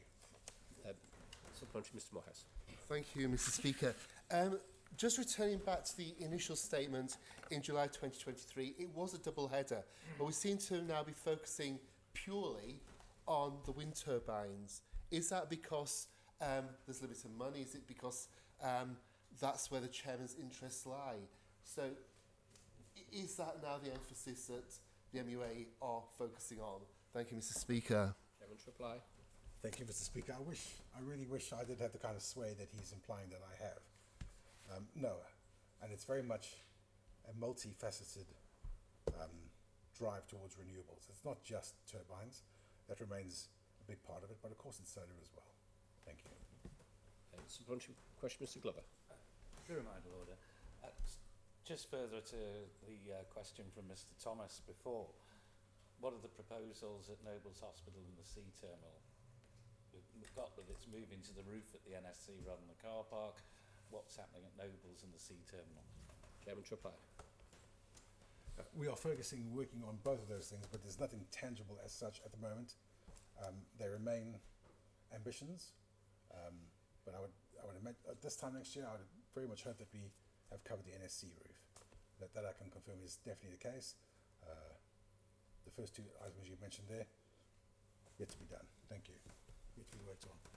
Questions 23 and 24 are grouped, so I call first on the Honourable Member for Onken Ms Edge to ask per question 23, please. Thank you, Mr Speaker. I'd like to ask the Chair of the Public Services Commission further to written answers, and the numbers are there on the order paper. There's 3 of them. When will she publish the annual reports of the Public Service Commission that were all referenced in each of those 3 questions? Question 24, calling the Honourable Member for Ramsey to ask his question. Thank you, Mr Speaker. I'd like to ask the Chair of the Public Services Commission why no report under Section 11 of the Public Services Commission Act 2015 has been laid before Tynwald since July 2021, and if she will make a statement. I call on the Chair of the Public Services Commission to reply. Thank you, Mr Speaker, and I appreciate the Honourable House allowing me to take these questions together. Work has been underway to develop, finalise and combine the 2022 and 2023 reports. I anticipate that the combined report will be finalised by the end of the month by the Public Services Commission to then be laid before Tynwald in January 2025 and then published sooner if possible. Thank you, Mr Speaker. Mr Speaker, fundamentally, the reports needed to be significantly restructured in order to be meaningful and useful, and therefore it has not been practicable to produce these sooner. Thank you, Mr Speaker. Supplementary question, Ms Hedge. Thank you, Mr Speaker. I thank the Minister for the update, but January 25 for a report that's already sort of out of date, really, when there's an act in place that says you have to bring a report, or at least report to this honourable place, hasn't happened. Can the Minister advise what restructuring she required? Because I'm looking at a very good report in 2016 that give all the data and detail that you would want from a Public Services Commission. Chair to reply. Thank you, Mr Speaker, and I thank the Honourable Member for her question. Of course, the Act does say that publish as soon as practicable, and actually, the meaning of that should, of course, that the report should be, useful and meaningful and able to be produced. Some of the things that have actually critically needed to change, I think, is that if honourable members are aware and interested in the previous Public Service Commission reports, they read very much like a report of the OHR, of the Office of Human Resources. It's my view, Mr Speaker, that there has needed to be changes, because I think actually the role of the PSC needs to be much more around strengthening its role in terms of accountability within the public service, and around more meaningful and useful data that reflects that role, Mr Speaker. So that is why the Honourable Questioner, actually, it's interesting that she references the 2016 report. I think that there has been changes over the years as to how the reporting has happened. I've looked back at those as well. I actually think some of the earlier reporting is much better. So in my assessment of the PSC when I first came in as chair, I think there does need to be some changes made. It was honestly a situation where you think, look, do you just carry on, Mr Speaker, and sign off whatever has been prepared to you, usually by the civil service, or do you say, no, let's take stock, let's improve things and make some changes, and that's what's been going on. Thank you, Mr Speaker. Question, Mr Hooper. Thank you very much, Mr Speaker. So the Chair is correct. The Act says these should be presented to the Chief Minister as soon as practicable after the year end. Back in 2023, the Chair confirmed that a review of the format and content of the annual reports had been undertaken. So it took a year and a half to do the review of the reports in the first instance, and now we're looking at another year and a bit before the reports get published. Can the Chair advise why it has taken the best part of 3 years to review the format and content of an annual report? That is a phenomenal amount of time to spend reviewing a report, and I really am at a loss to understand how any significant changes are so significant that they have taken the best part of 3 calendar years to actually get completed. Chair to reply. Thank you, Mr Speaker. Sometimes change does take time, and I've only got very limited resources available to me in my role as Chair of the Public Services Commission. It isn't as long as the Honourable Member indicates.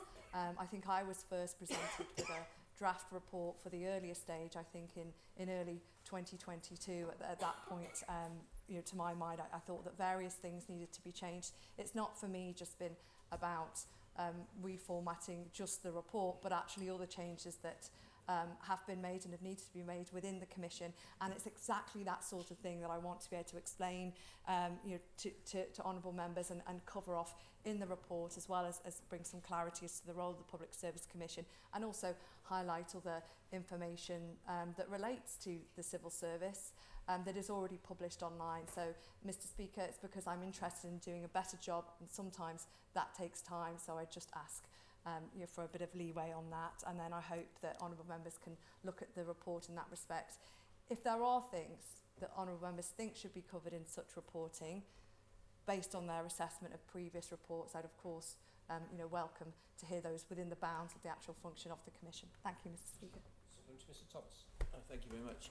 The closing remarks from the most recent Secretary in Public, John Collister, were that the PSC Civil Service Department mental grades will be subject to review. As other employment groups transfer into the PSC, they too will be subject to equality grading projects. Can the Minister confirm that when we get this report in January, it will include the results of that Civil Service departmental grade review that was initiated back in 2021? And secondly, does the Minister agree with me that as we get into these closing stages, it might be helpful to consider the new format with people like trade unions and other stakeholders and all of this, so that we can actually have feedback before we have a new model format report, because it might be that there are aspects of the old report that were useful and necessary to third parties. Care to reply? Thank you, Mr Speaker. I'm sure there are elements of previous and older reporting that are useful. It is a report of the Commission as the employer. I think that distinction and clarity is useful and helpful, rather than it being a broader matter. So I think it's important that the Commission itself settles its mind in terms of how the report should come forward, and actually what benefit you can get out of that reporting, which frankly, Mr Speaker, hasn't actually been clear so much in the past. I will have to get back to the honourable member on his points to do with a comment from the previous secretary on some reviews. I'm not aware of that, Mr Speaker, and I'm obviously just answering this as chair of the Commission, but I can make inquiries. Thank you. Thank you, Mr Speaker. The word that the Minister has used in some of the answering was that you wanted to put more meaningful data in. Could she give us sort of a hint of what she means by and what this meaningful data is in comparison to previous reports? One of the key aspects of the previous reports was the cost of sickness throughout the organisation, and certainly back in 2016 it was £10 million, and the real importance of bringing these reports to us is that we can look at that and say, well, what's going on here is the one organisation that's been impacted more than anywhere else. So without these reports, how has the Office of Human Resources, who does have a package that can create that report from 2016, they've got an electronic package that can do that and do the charts, how have they been operating to ensure that the staff welfare elements really I'm concerned about, and the cost to the people of the island of the sickness absence? Thank you, Mr Speaker, and if I can assure the honourable members in this House that there is routine reporting that is produced regularly that flows from the Office of Human Resources to the Public Service Commission. So these elements are kept under regular review and scrutiny, and have actually spanned out to cover wider things. For example, I thought it was appropriate that the Commission itself should be asking, well, how many actions have there been under capability disciplinary and things like that. It has been there in previous reports. I'd also make the point, Mr Speaker, that the Public Service Commission is one employer, and therefore it can't give the full picture across all of the public service. So I think that there is a wider need for understanding on some of those issues, as the honourable member references, across the organisation. But the Commission has been receiving itself and scrutinising the sorts of data that the honourable member has mentioned at its routine meetings. I think that the report that comes from the Commission needs to be something more than just that. Thank you.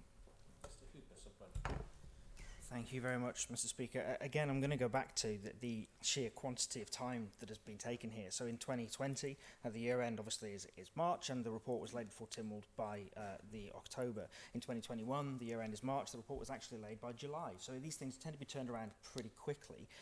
Since July 2021, we actually haven't had a report, so there hasn't been a single PSC report laid in front of Tynwald for the entirety of this administration. Can the Minister, the Chair, confirm really why it has taken such an amount of time for them to bring this report forwards? Because it is quite evident that the government is not complying with the requirements of the Act for this report to be produced as soon as practicable. I cannot even begin to understand why that this is considered to be acceptable to wait this amount of time in order to comply with a very basic provision of the statute. Chair to reply. Thank you, Mr. Speaker. Look, I reject the assertion that breach has been undertaken.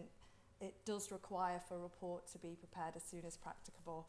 That obviously has meaning that it should be able to be done, and it should be in a form which is useful and relevant, and that is something that I am seeking to do with this report.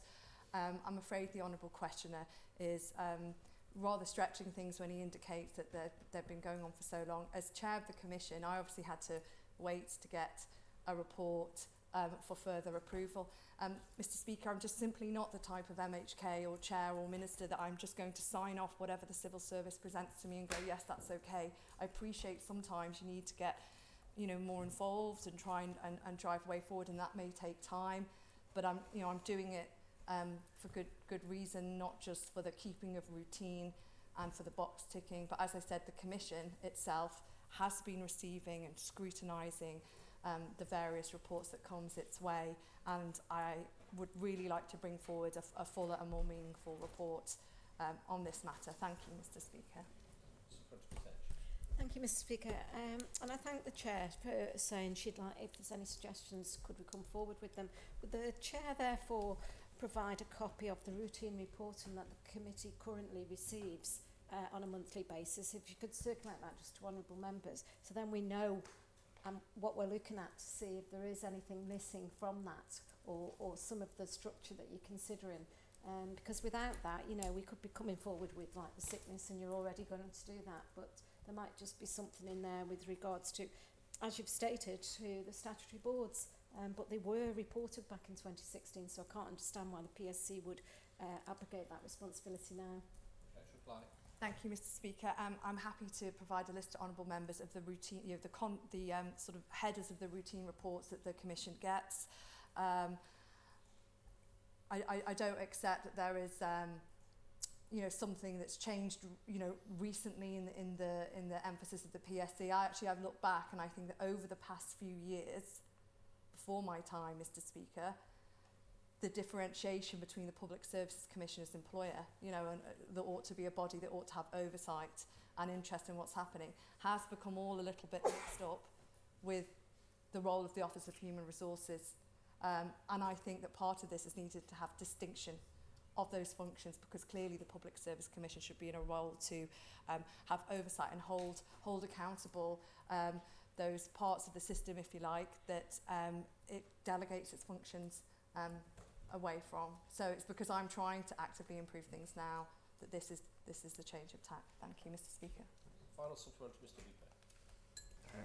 Thank you very much, Mr. Speaker. So just to confirm then, this new and improved annual report that covers the year ending March 22, March 23 and March 24 is going to be laid in front of Tynwald by January.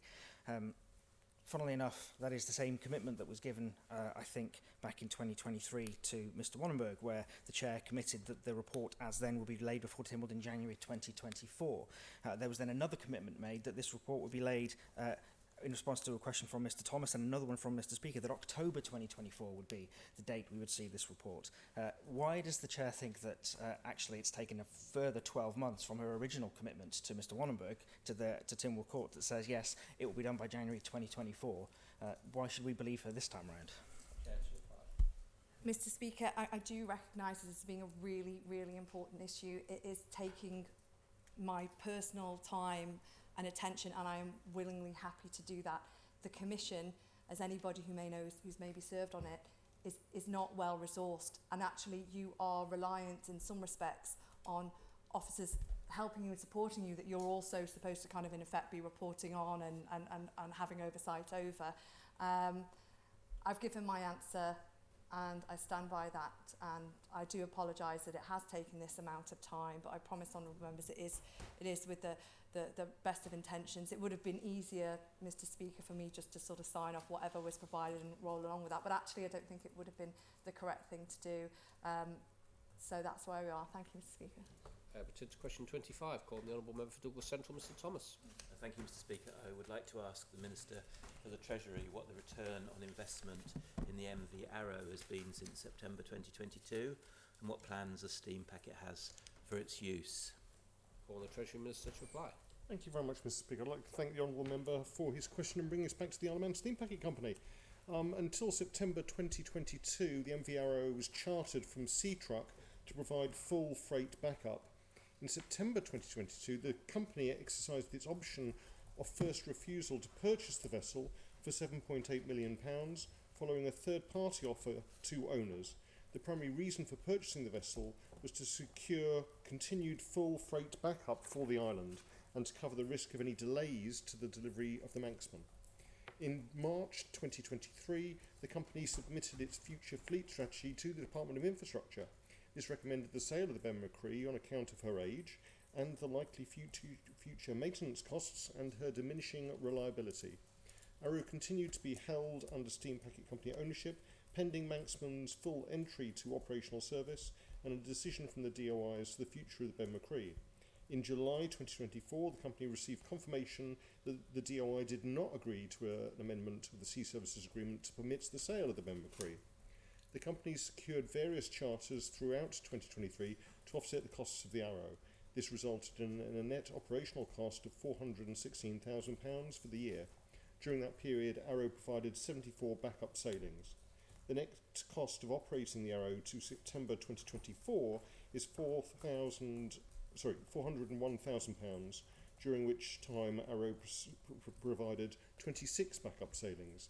The Arrow is currently being chartered on a cost-share basis, which potentially extends to June 2025. Following the response from the DOI in relation to the Ben Macrae sale, the company is considering all options in relation to the Arrow's future. Thank you, Mr Speaker. Supplementary question, Mr Thomas. Thank you very much. And just for the record, I imagine the document submitted in April 2022 was to the shareholder, Treasury, the Chief Minister, as well as the DOI. And I imagine that the decision was made in terms of the Ben sale much earlier than July 2024. I seem to remember that was indicated that Tynwald would ultimately have to comment on the variation to the Sea Services Agreement. My question is that €9 million was the purchase price for the Arrow in September 2022. Would that not have been better spent on refurbishing the Ben, given it provides freight and passenger reliable services throughout the winter? Minister to reply.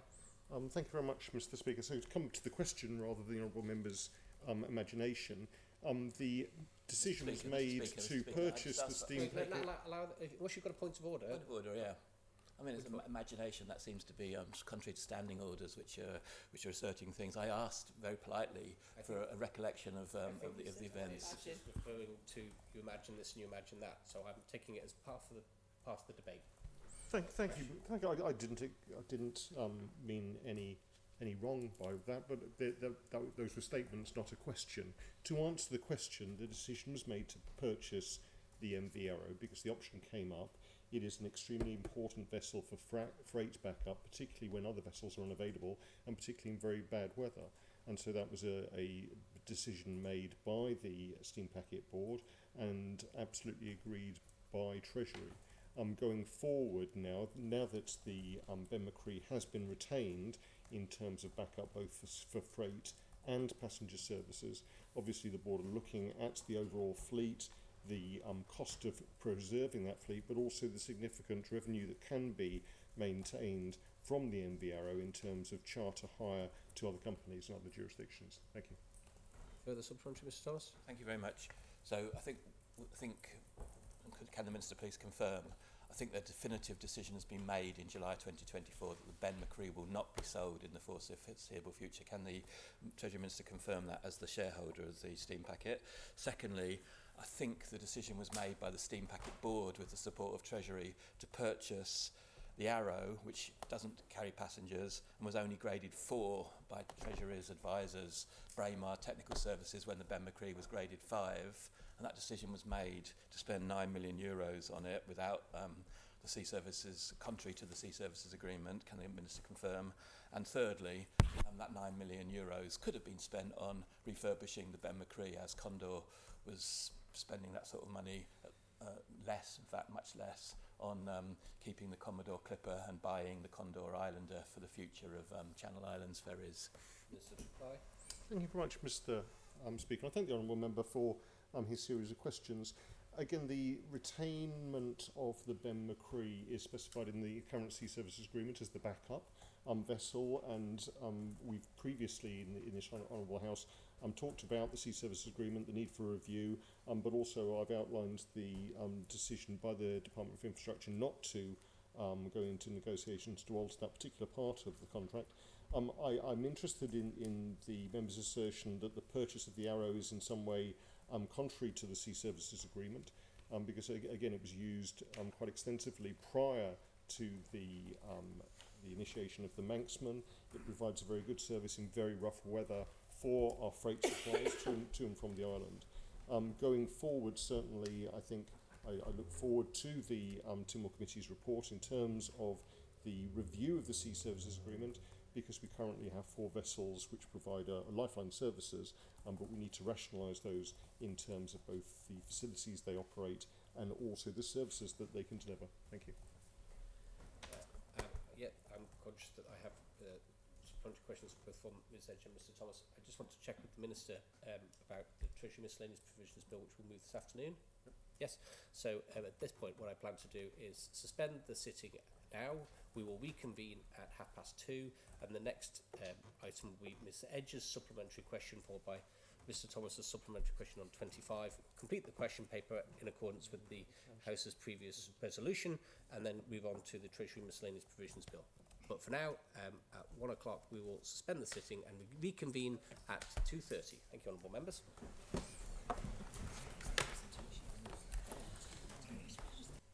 Pastor Mike, good afternoon, honourable members. Seated. We continue our consideration of the question paper. We're on question 25, and the next question was in the hands of Miss Edge, but Mr Thomas has a supplementary question. Thank you very much. Just a final supplementary question. Thank you, Mr Speaker. So €9 million was spent in September 2022. The Arrow is a fairly discreet standalone business, because I think it's got a separate management company. What return on that €9 million has Treasury, the shareholder, the Steam Packet, got on its €9 million investment? Treasury Minister. Thank you very much, Mr Speaker. In terms of the direct answer to that question, because I've asked that of the Steam Packet company, the return for 2023 in terms of full year was 4.4%, and 2024 so far is 5.5%. Thank you. Into question 26, calling the Honourable Member for British Central, Mr Thomas. Thank you, Mr Speaker. I would like to ask the Minister for the Treasury what impact he expects the Steam Packet freight charge changes will have on A, consumers, and B, the meat plant. Calling the Treasury Minister to reply. Thank you very much, Mr Speaker. I thank the Honourable Member for his question. In respect of how the Honourable Steam Packet companies recently announced freight charge changes may impact consumers, it's expected that it will make it more affordable for people to move to and from the island using removal company vehicles, and the ability to book trips for private vans online at convenience, and potentially reduces booking fees or administrative costs associated with manual bookings. In answer to the second part of the Honourable Member's question, now that the Treasury and all the Isle of Man Steam Packet Company have detailed information about the operation of the meat plant, and therefore it's difficult to know what the impact these changes will have. However, the changes in freight rates may benefit certain farmers by facilitating the export of Manx livestock. Thank you, Mr Speaker. Questions? Thomas. Thank you very much, Mr Speaker. So that's helpful. So the policy I was referring to was the harmonisation of driven and unaccompanied freight rates, which seems to have been designed to help farmers with their exports to get to meat plants, abattoirs across. So I'm thinking that might have a negative impact on the business being done at the meat plant, Were these two decisions taken in conjunction with each other, or might there be unintended consequences of helping farmers export live animals across? Thank you very much, Mr. Speaker. I thank the honourable member for his question.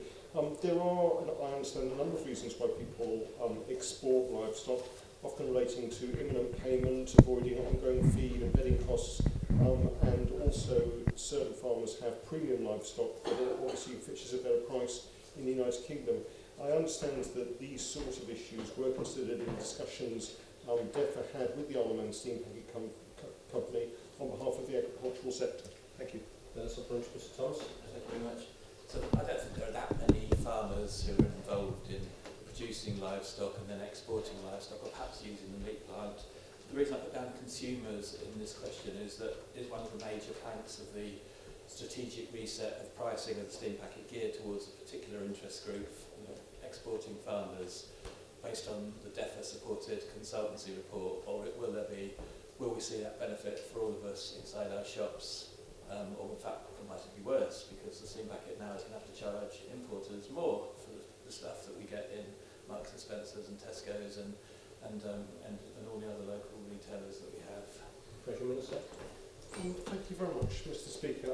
There were a couple of statements there that I would highlight. There's nothing in the freight charges harmonisation that would necessarily increase prices for consumers. In terms of the honourable member, he's quite right that there's been a harmonisation between businesses using self-propelled freight vehicles, like rigid lorries and articulated tractor-trailer units, which will save some people about 30% of the current rates. Now, these are part of a whole range of changes, which included the reduction of flexi fares, extension of the schedules, and free travel for children. So I think all of these will have a direct benefit on Isle of Man consumers, Isle of Man residents, but also have very much been done in combination with various stakeholders, not particular lobby groups, but I understand that the harmonisation in terms of the freight customers has been welcomed by a number of people who use the steam packet company for the transportation of freight. Thank you. Mr. Thomas. Thank you very much. I just wanted to clarify, because obviously the Tynwald Committee was going to report this summer, and then government was going to report by December on sea services. Who is it who looks out for the consumer as we decide the sea services agreement strategic reset? Who's thinking about our voters, residents, the public, in terms of what they need from the sea services? Treasury Minister. Thank you very much, Mr. Speaker. I think there's a number of people who are watching out for the consumer. First and foremost, it's the steam packet company itself, but also we have a Tynwald Committee that was set up by the Honourable Court with representatives of all the people on our island who are looking into the way the steam packet company is run, looking into that sea services agreement, which was set up at the time when it had the monopoly, to make sure that it provided a sufficient, reliable and good value for money service. And I'm really looking forward to their report, and also to the debate on that report, when all of us will be tasked with representing the people who put us here. Thank you.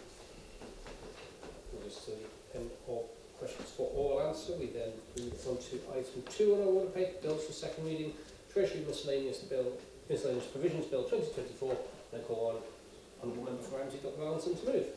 Thank you very much, Mr. Speaker. Often bills are like books. They tell a story that's developed over the pages with a beginning, a middle and an end. The bill I'm moving today is somewhat different. Rather than having a single plot, it has several ones, seemingly unrelated but bound together by the common thread of financial discipline and governance. This is reflected in the name of the bill. It's a miscellaneous provisions bill promoted by Treasury. It is a collection of short stories, each story having its own part, which I will present separately. Part 1 sets the scene, the name of the bill and when it starts. Part 2 covers auditing matters and sets to introduce a number of initial recommendations the Tynwald Auditor General raised with the Treasury following his appointment in March 2023. One of his first tasks was to review the Manx legislation relating to the preparation and inspection of public accounts. During this process, he encountered issues hindering the exercise of his functions and raised them with the Treasury with suggestions for resolution. A plan of action was then agreed, which include the legislative changes proposed in this bill. The changes made by this bill are minor. They seek to align the legislation with the current practice. The effects are limited but important in order that the role of the Auditor General can be effectively carried out. I can confirm that these changes do not interact with or otherwise act against the Charities Registration and Regulations Amendment Bill 2024 that is also being progressed through Tynwald at this time. In July 2024, the Tynwald Auditor General laid before Tynwald the conclusion of his review of all related legislation. Nearly 100 recommendations and considerations have been outlined for Tynwald to consider and approve any appropriate further action. That work and debate will no doubt follow in the coming months once the report has been fully scrutinised. Part 3 of the bill focuses on a subject more familiar to the Treasury, our currency and in particular our much-loved pennies. Honourable members will remember that a public consultation was carried out in May 2023 seeking views on whether or not the 1p, 2p and 5p coins should be kept in circulation or offered early retirement. Over 1,000 responses were received, and on review it transpired that there was no clear support for either of these options. As a result, the Treasury decided to keep the status quo, and there are no plans at this time to revisit this. However, the circumstances may change should our UK neighbours decide to progress with their own withdrawal of these coins. If that situation arises, the Treasury will again revisit the position and is likely to follow suit. In that context, the Treasury believes it will be useful to set out what should happen when cash transactions cannot be settled to the nearest penny. This part of the bill therefore provides for how businesses should round transactions that are to be settled in cash. This will ensure a consistent approach is applied and avoid confusion. At a recent briefing, the Honourable Member for Ramsey, Mr Hooper, pointed out that the bill is currently drafted may allow businesses to implement this rounding policy before it becomes helpful, thus undermining the objectives of this measure. I understand he will be moving an amendment at clauses stage for the provision to be brought in force by an appointed day order. Honourable Members, Part 4 of this bill demonstrates how we can work across departments to deal more effectively with issues that would otherwise require separate, time-consuming legislative approaches. The Department for Home Affairs approached the Treasury to include the provisions contained in Part 4 within this bill, and the Treasury Board were happy to assist. Part 4 seeks to ensure that Fire and Rescue Service resources are utilised effectively and are prioritised to be in the right place at the right time to respond to genuine emergencies. The policy aim is to encourage positive behaviours and deter negative behaviours in order to help keep our communities safe. To achieve this, the provision set out very specific circumstances where the Fire and Rescue Service may charge for attendance based on cost recovery. These provisions will not affect attendance in response to a 999 call. There are 3 types of circumstances covered by this part. Firstly, attending events is a precautionary measure by prior agreement. This part gives powers to the Fire and Rescue Service to recover costs for being on standby for risk mitigation at a particular event. Where an emergency response is required, or an incident results in a 999 call, this will not be charged for. In addition, participation at community events as part of community fire safety efforts will not be charged for. Secondly, attending false automatic fire alarm activations. Last year, the Fire and Rescue Service attended 725 calls to false fire alarm activations. Unlike for 999 calls, there is no statutory obligation to attend such false alarms. Where the building owner or managers have not been able to address repeated problems of false call-outs, despite advice and support from the Fire and Rescue Service, the service may indicate to the building owner or manager that they will not attend future false activations. In this instance, the owner or manager may still wish for attendance and then can choose to enter into an agreement with the Fire and Rescue Service to attend any such false activations. Under such an agreement, I can clarify that no cost will be incurred for a response to overnight activations in areas which include sleeping accommodation, or in response to a 999 call. Finally, responding to emergency calls that have been caused by irresponsible and unsafe practices. This does not include accidents, but seeks to address situations such as repeated calls to burning that gets out of control or have not been reported in advance. The Fire and Rescue Service will still attend and deal with these situations, but a cost may be recovered subsequently. I understand the Department has considered feedback from members in terms of the scope of the provisions that are broader than the policy aims. As a result, there will be proposed amendments to ensure that the provisions reflect the scope of the policy. I'm supportive of this approach, and these amendments will be considered during the clauses stage. And finally, our last chapter, or Part 5. This part of the bill seeks to improve the processes involved in setting fees legislated for by public bodies. Over many years, the legislative process by which public bodies set and or update fees has become widely inconsistent. This results in costly inefficiencies for both government and Tynwald, especially where fees are being updated on a yearly basis. Part 5 seeks to streamline this process for everyone, whilst importantly still leaving ultimate discretion to the public bodies who have the power to set a fee for providing a service. Firstly, the provisions will enable the consolidation of all fees into one order that will be subject to Tynwald negative procedure. This will in turn enable all the regular April fee increases to be brought together and result in substantially fewer pieces of secondary legislation for Tynwald to consider at its March sitting. Importantly, Tynwald will still retain the option to debate and annul any of these fees increase if considered necessary. Secondly, the provisions enable the legislation for an automatic fee increase by reference to a published index. This index would likely be CPI or RPI, but would ultimately be the responsibility of each public body in question. The provisions in Part 5 are not prescriptive as to its use and merely allow a further option and choice as to the index each department feels is relevant to their policy. If a public body chooses to use this power, it needs to do this only once at the start of the process.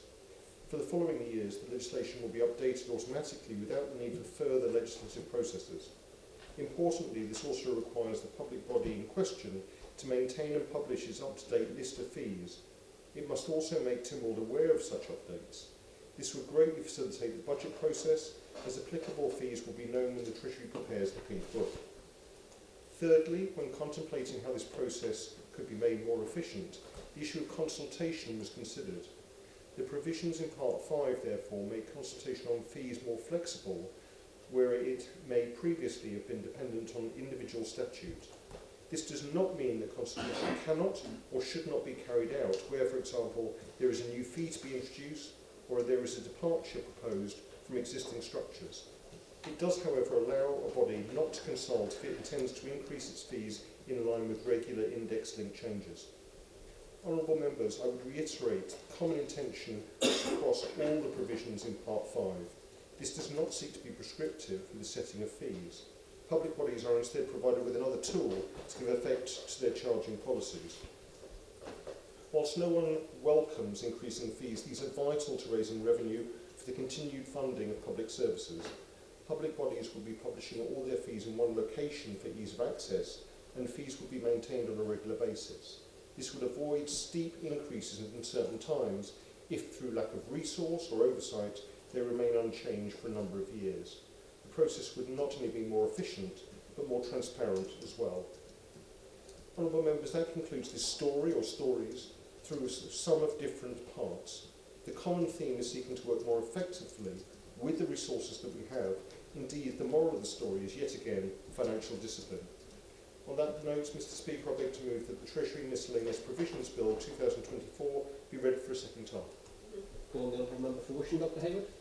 Thank you, Mr. Speaker. I beg to second and reserve my remarks.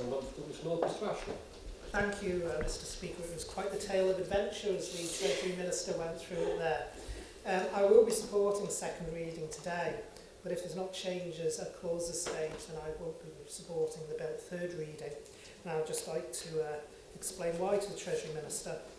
Firstly, taking in relation to the currency matters, I think it is sensible that we plan because there is the possibility at some point the UK will withdraw the 1, 2, maybe even 5p denominations. But what I don't see within this bill at the moment is anything to say that there has to be any approval of that anywhere else. At the moment, as the bill stands, Treasury can just do it once we've passed this legislation. So not that I'm being suspicious of Treasury or its motives, Mr. Speaker, but I think there should be somewhere that if we are going to de-nominise coins, that it should actually come back for approval, because there is an impact to people. A lot of the poorest in our society are the very people who use cash, and that's what also concerns me with the rounding. Digital transactions, people will pay the 1p, 2p. Those who are potentially the poorest in our society who use cash will have their transactions rounded, and it won't necessarily always be rounding in their favour. And although some people might say it's small amounts over a year can add up, Mr. Speaker. And so I do have deep concerns about that. The other area of this bill I have deep concerns about is in relation to some of the proposed charges in relation to the fire brigade. Now, some of it is eminently sensible and some of it is following policy that's been in place a long time, particularly in relation to the false call-outs for fire alarms for businesses. But one of the things that does worry me is under the causation and the fact that it seems to be very much in the opinion of a senior brigade officer who's attending it, which, to be perfectly honest, could be, it could be that person's decision that wouldn't be another person's decision. There's no appeals mechanism that seems to be listed. There's nothing there that actually says how people would actually appeal this. And my worry is, what would be actually considered, because the wording is a bit loose, as being avoidable. So, for instance, if someone leaves a pan on the cooker that then sets light to their kitchen, is that avoidable because the person hasn't been responsible in a way? Does that mean that would then be a chargeable event in the mind of some? I do see situations where you could end up having a very dangerous situation where people may decide, because they fear being charged, to not call the fire brigade out and try and deal with an instance themselves, which actually in some circumstances could actually turn out to be quite catastrophic. So I do have some concerns about that whole part there, and I will be potentially minded to bring forward amendments at the closer stage. Thank you, Mr. Speaker. Member for Ramsden, Mr. Hoopman. Good morning, Lord. So picking up on the Treasury Minister's comments, I would like to draw attention to a number of plot holes in his bill. I'm going to group my comments into the various sections to try and follow through the bill in a logical order. So firstly, in respect of the currency matters, and as the Minister has already identified, Clause 9 of the bill, as it stands, would introduce these rounding provisions as soon as the bill gets royal assent. The bill just states that the seller of goods or provider of services may round the price of these goods or services to the nearest 5p or multiple of 5p. So, as has been alluded to, this in my view needs an appointed day order so that it can only be brought in when the Treasury are ready for it to be brought in and not in advance. And I'd like to reassure the Honourable Member for Douglas North that all of the things I'm going to talk about, I already have amendments drafted for and I'm working through the process. I'd be very happy if he wants to second any of them. In respect of Clause 9, the new 10A1, the wording, as I've just said, reads, can round to the nearest 5p or multiple of 5p. So what does that mean? A multiple of 5p could be 10p, 20p, 100p. So this would seemingly allow sellers to legally round up to the nearest £1, £5, £10, £50, whatever. So a bill that racks up at £7.50 could be rounded to the nearest £10. £10. So it isn't a few pennies. That's a quarter of the price again added on top. This is evidently not the intended purpose of the bill. So I would propose removing those words, or a multiple of 5p. I don't propose making any changes to the wording of the regulation making power in the clause itself, because I think that gives Treasury the flexibility to make different provisions by order should they choose to do so, which I think is appropriate. But the idea that you can allow people to round up to a multiple of 5p without being quite clear as to what that means, I think opens the door to all sorts of potential unexpected consequences. Subsection 2 of this clause actually seems a bit odd as well, because if the aim is to get rid of small change, this subsection requires that you can only round transactions where there are more than one item. So if somebody goes into a shop and buys something for 99p and wants to pay in cash, actually the seller wouldn't be able to round that, but equally the person wouldn't be able to get any change because we're getting rid of the small currency. So that seems a bit unusual. I don't think people are going to stop pricing things at 99p or 89p because that's quite an effective sales technique. So I think this needs amending again, just to make sure that any transaction that comes up with a 99p or a 97p or whatever it may be, can be rounded. It doesn't have to have more than one good or service. I'd also appreciate some clarity on if there is a difference between goods being sold that are being provided on a cash basis and goods or services being paid for electronically. What's the difference between being provided on a cash basis and paying for something? I think these really need to be consistent, I think, because ultimately you're talking about paying in cash or paying electronically. I don't really understand why these would be different. In terms of the regulation and making powers themselves, at the moment, as Mr. Ashford has already highlighted, this doesn't require any sort of approval. This is a laying only. And again, I think this really needs to be some sort of approval required because this will be a big change for people on the island, this introduction of a rounding system. And I appreciate the Treasury have no plans to do it right now, but when they do come to do it at some point in the future, I think having a two-month process around that would probably be appropriate. So moving on to part 4 of the bill, around the changes to the fire service and charging. The clause 11 here, part B of this is really worrying because this is retrospective application of the law. So what this says is that any decisions that have been made in respect to charging by the department up to this point would be retrospectively deemed lawful. That's the wording of that particular clause. I really think that retrospective law is something that should only be done in very exceptional circumstances. You need to have a very, very good reason to change the law that was in force yesterday, today.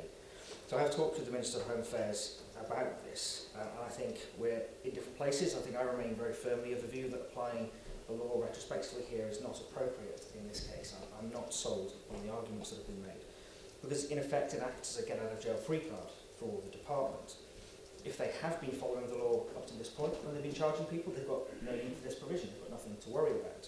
If they haven't been following the law up to this point, I don't think it is okay for government to try and change the law retrospectively to get themselves out to avoid the consequences of not having followed the law. Now, I accept that there's no bad faith going on here. I think the department have acted in good faith at all times, but the precedent this would potentially set for government, I think, would be quite dangerous. Government isn't following the law, whatever law that may be. More than anyone else, government must be held accountable for that. They must be held to what the law requires. As an aside to this, I'm actually also not convinced this clause's wording would give the department the protection it's actually looking for. I think what they're looking for is a bit more nuanced than a blanket retrospective application of the legal powers. So I'm hoping to get an update from the Minister in respect of this before we get to clauses stage to get some more clarity on is this bit of the clause actually doing what the department needs it to do, and if the answer is no, maybe we should change it.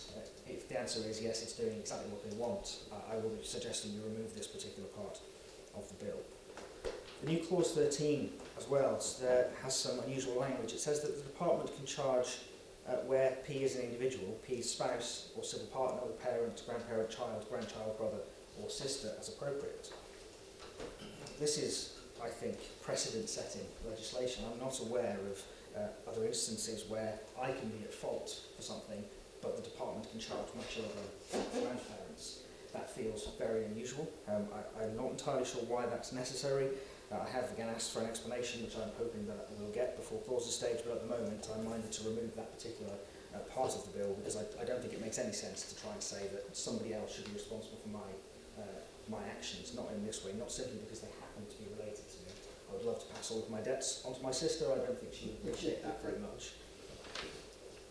I also think that there needs to be some timid oversight of the charges that are set in the policy because there's a lot of subjectivity in the department, in the decisions the department is able to make. So I think there are two ways that you can achieve this. I think the first is by requiring the charges to be set out in accordance with a published policy, which the department does anyway, and for that policy to be laid before Tynwald to raise awareness. And then I think the actual levels of the fees themselves should be subject to Tynwald approval. Now, in line with the other parts of the bill, I think the negative process is probably okay for that, so there is some element of Tynwald oversight. And so there will be another change coming, I think, to change the decided by the department into a prescribed by order Tynwald process. And given that these charging powers have a wide range of discretion, especially around things like causation, what caused the fire, Mr. Ashford has quite eloquently highlighted, I think there does need to be an appeal process. I think initially that would go to the department, maybe the Chief Fire Officer, maybe the Minister, and then onwards through Derwent should that not be adequate. I do think that needs to be quite a narrowly drawn appeal process, because if you've entered into a contract for services with the fire brigade, you don't want to have people then appealing decisions under that contract. That wouldn't make any sense. So I think it's just where those areas of discretion that are being exercised. So, for example, where the bill says things like where it is just and reasonable, who's deciding that? If that's a decision being made, then there should be the ability to appeal, or again in the area of causation in the Clause 7. In the new Part 2 of this Part 4, there is some language around precautionary attendance that I think is concerning, because the way it reads at the moment is if there is a genuine 999 call out to an event, the fire service would be able to charge. Now, I don't think that's the intention of the department. And again, I've got no issue with charging for precautionary attendance, but if someone actually needs you to attend a fire, that probably should be out of scope here.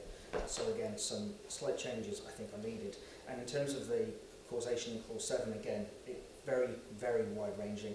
It seems to allow the exact situation the Honourable Member for Douglas North has outlined. A chip pan fire could have been by accident, could have been caused by negligence, and actually all of a sudden was subject to a charge for the fire service turning up at your house. Again, I don't think that is the intention of the department, but I think narrowing that clause is probably beneficial. And where I'm at the moment, it's talking about things being done deliberately, being done recklessly, being done when you ought to have known, when you did know that what you were doing was risky behaviour. I think there is a way of narrowing that which achieves the department's aims without opening the Pandora's box, as it were.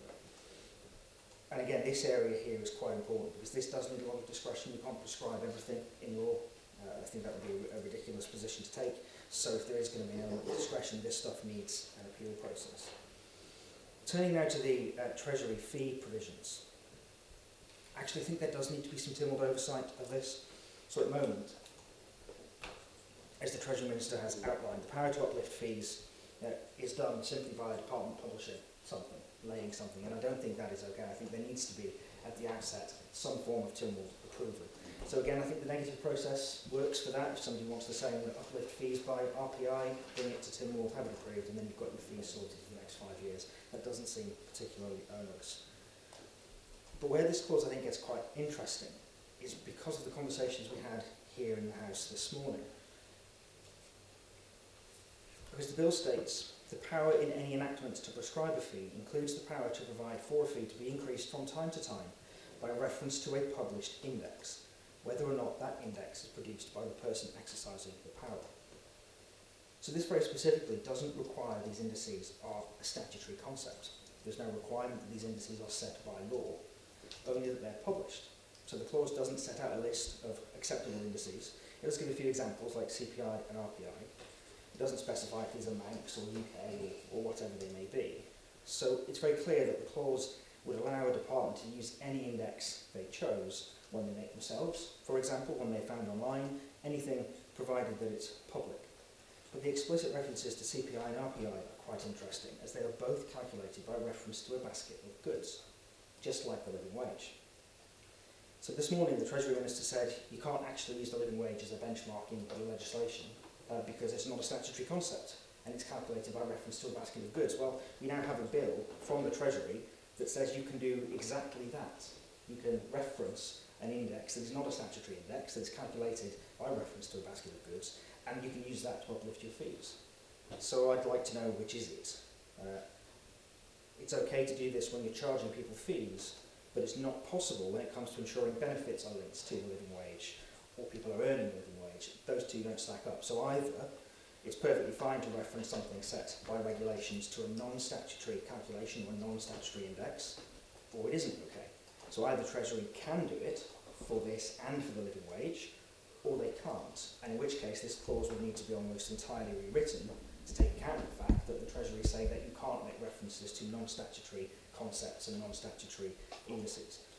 So I think broadly speaking, I am supportive of this bill. I think it takes us a couple of steps forward. I do think it needs some changes to narrow the scope of some of these provisions and provide a bit more oversight, a bit more transparency. And I'd like to think that when we get to the clauses stage, we'll have reached with a series of amendments that both I and the Minister can live with. So yeah, perhaps if the Treasury Minister could comment on some of those in his response, I'd be happy with that. Failing that, I'm happy to sit and talk to him in some more detail about these concerns for anything that hasn't already been brought up and addressed to date. Good reminder, Lord. Honourable Member for Business Central, Mr Thomas. Thank you very much. So my contribution will focus on plot twists. Mr Hooper's on fire, so up to date I've relied on Mr Hooper to actually...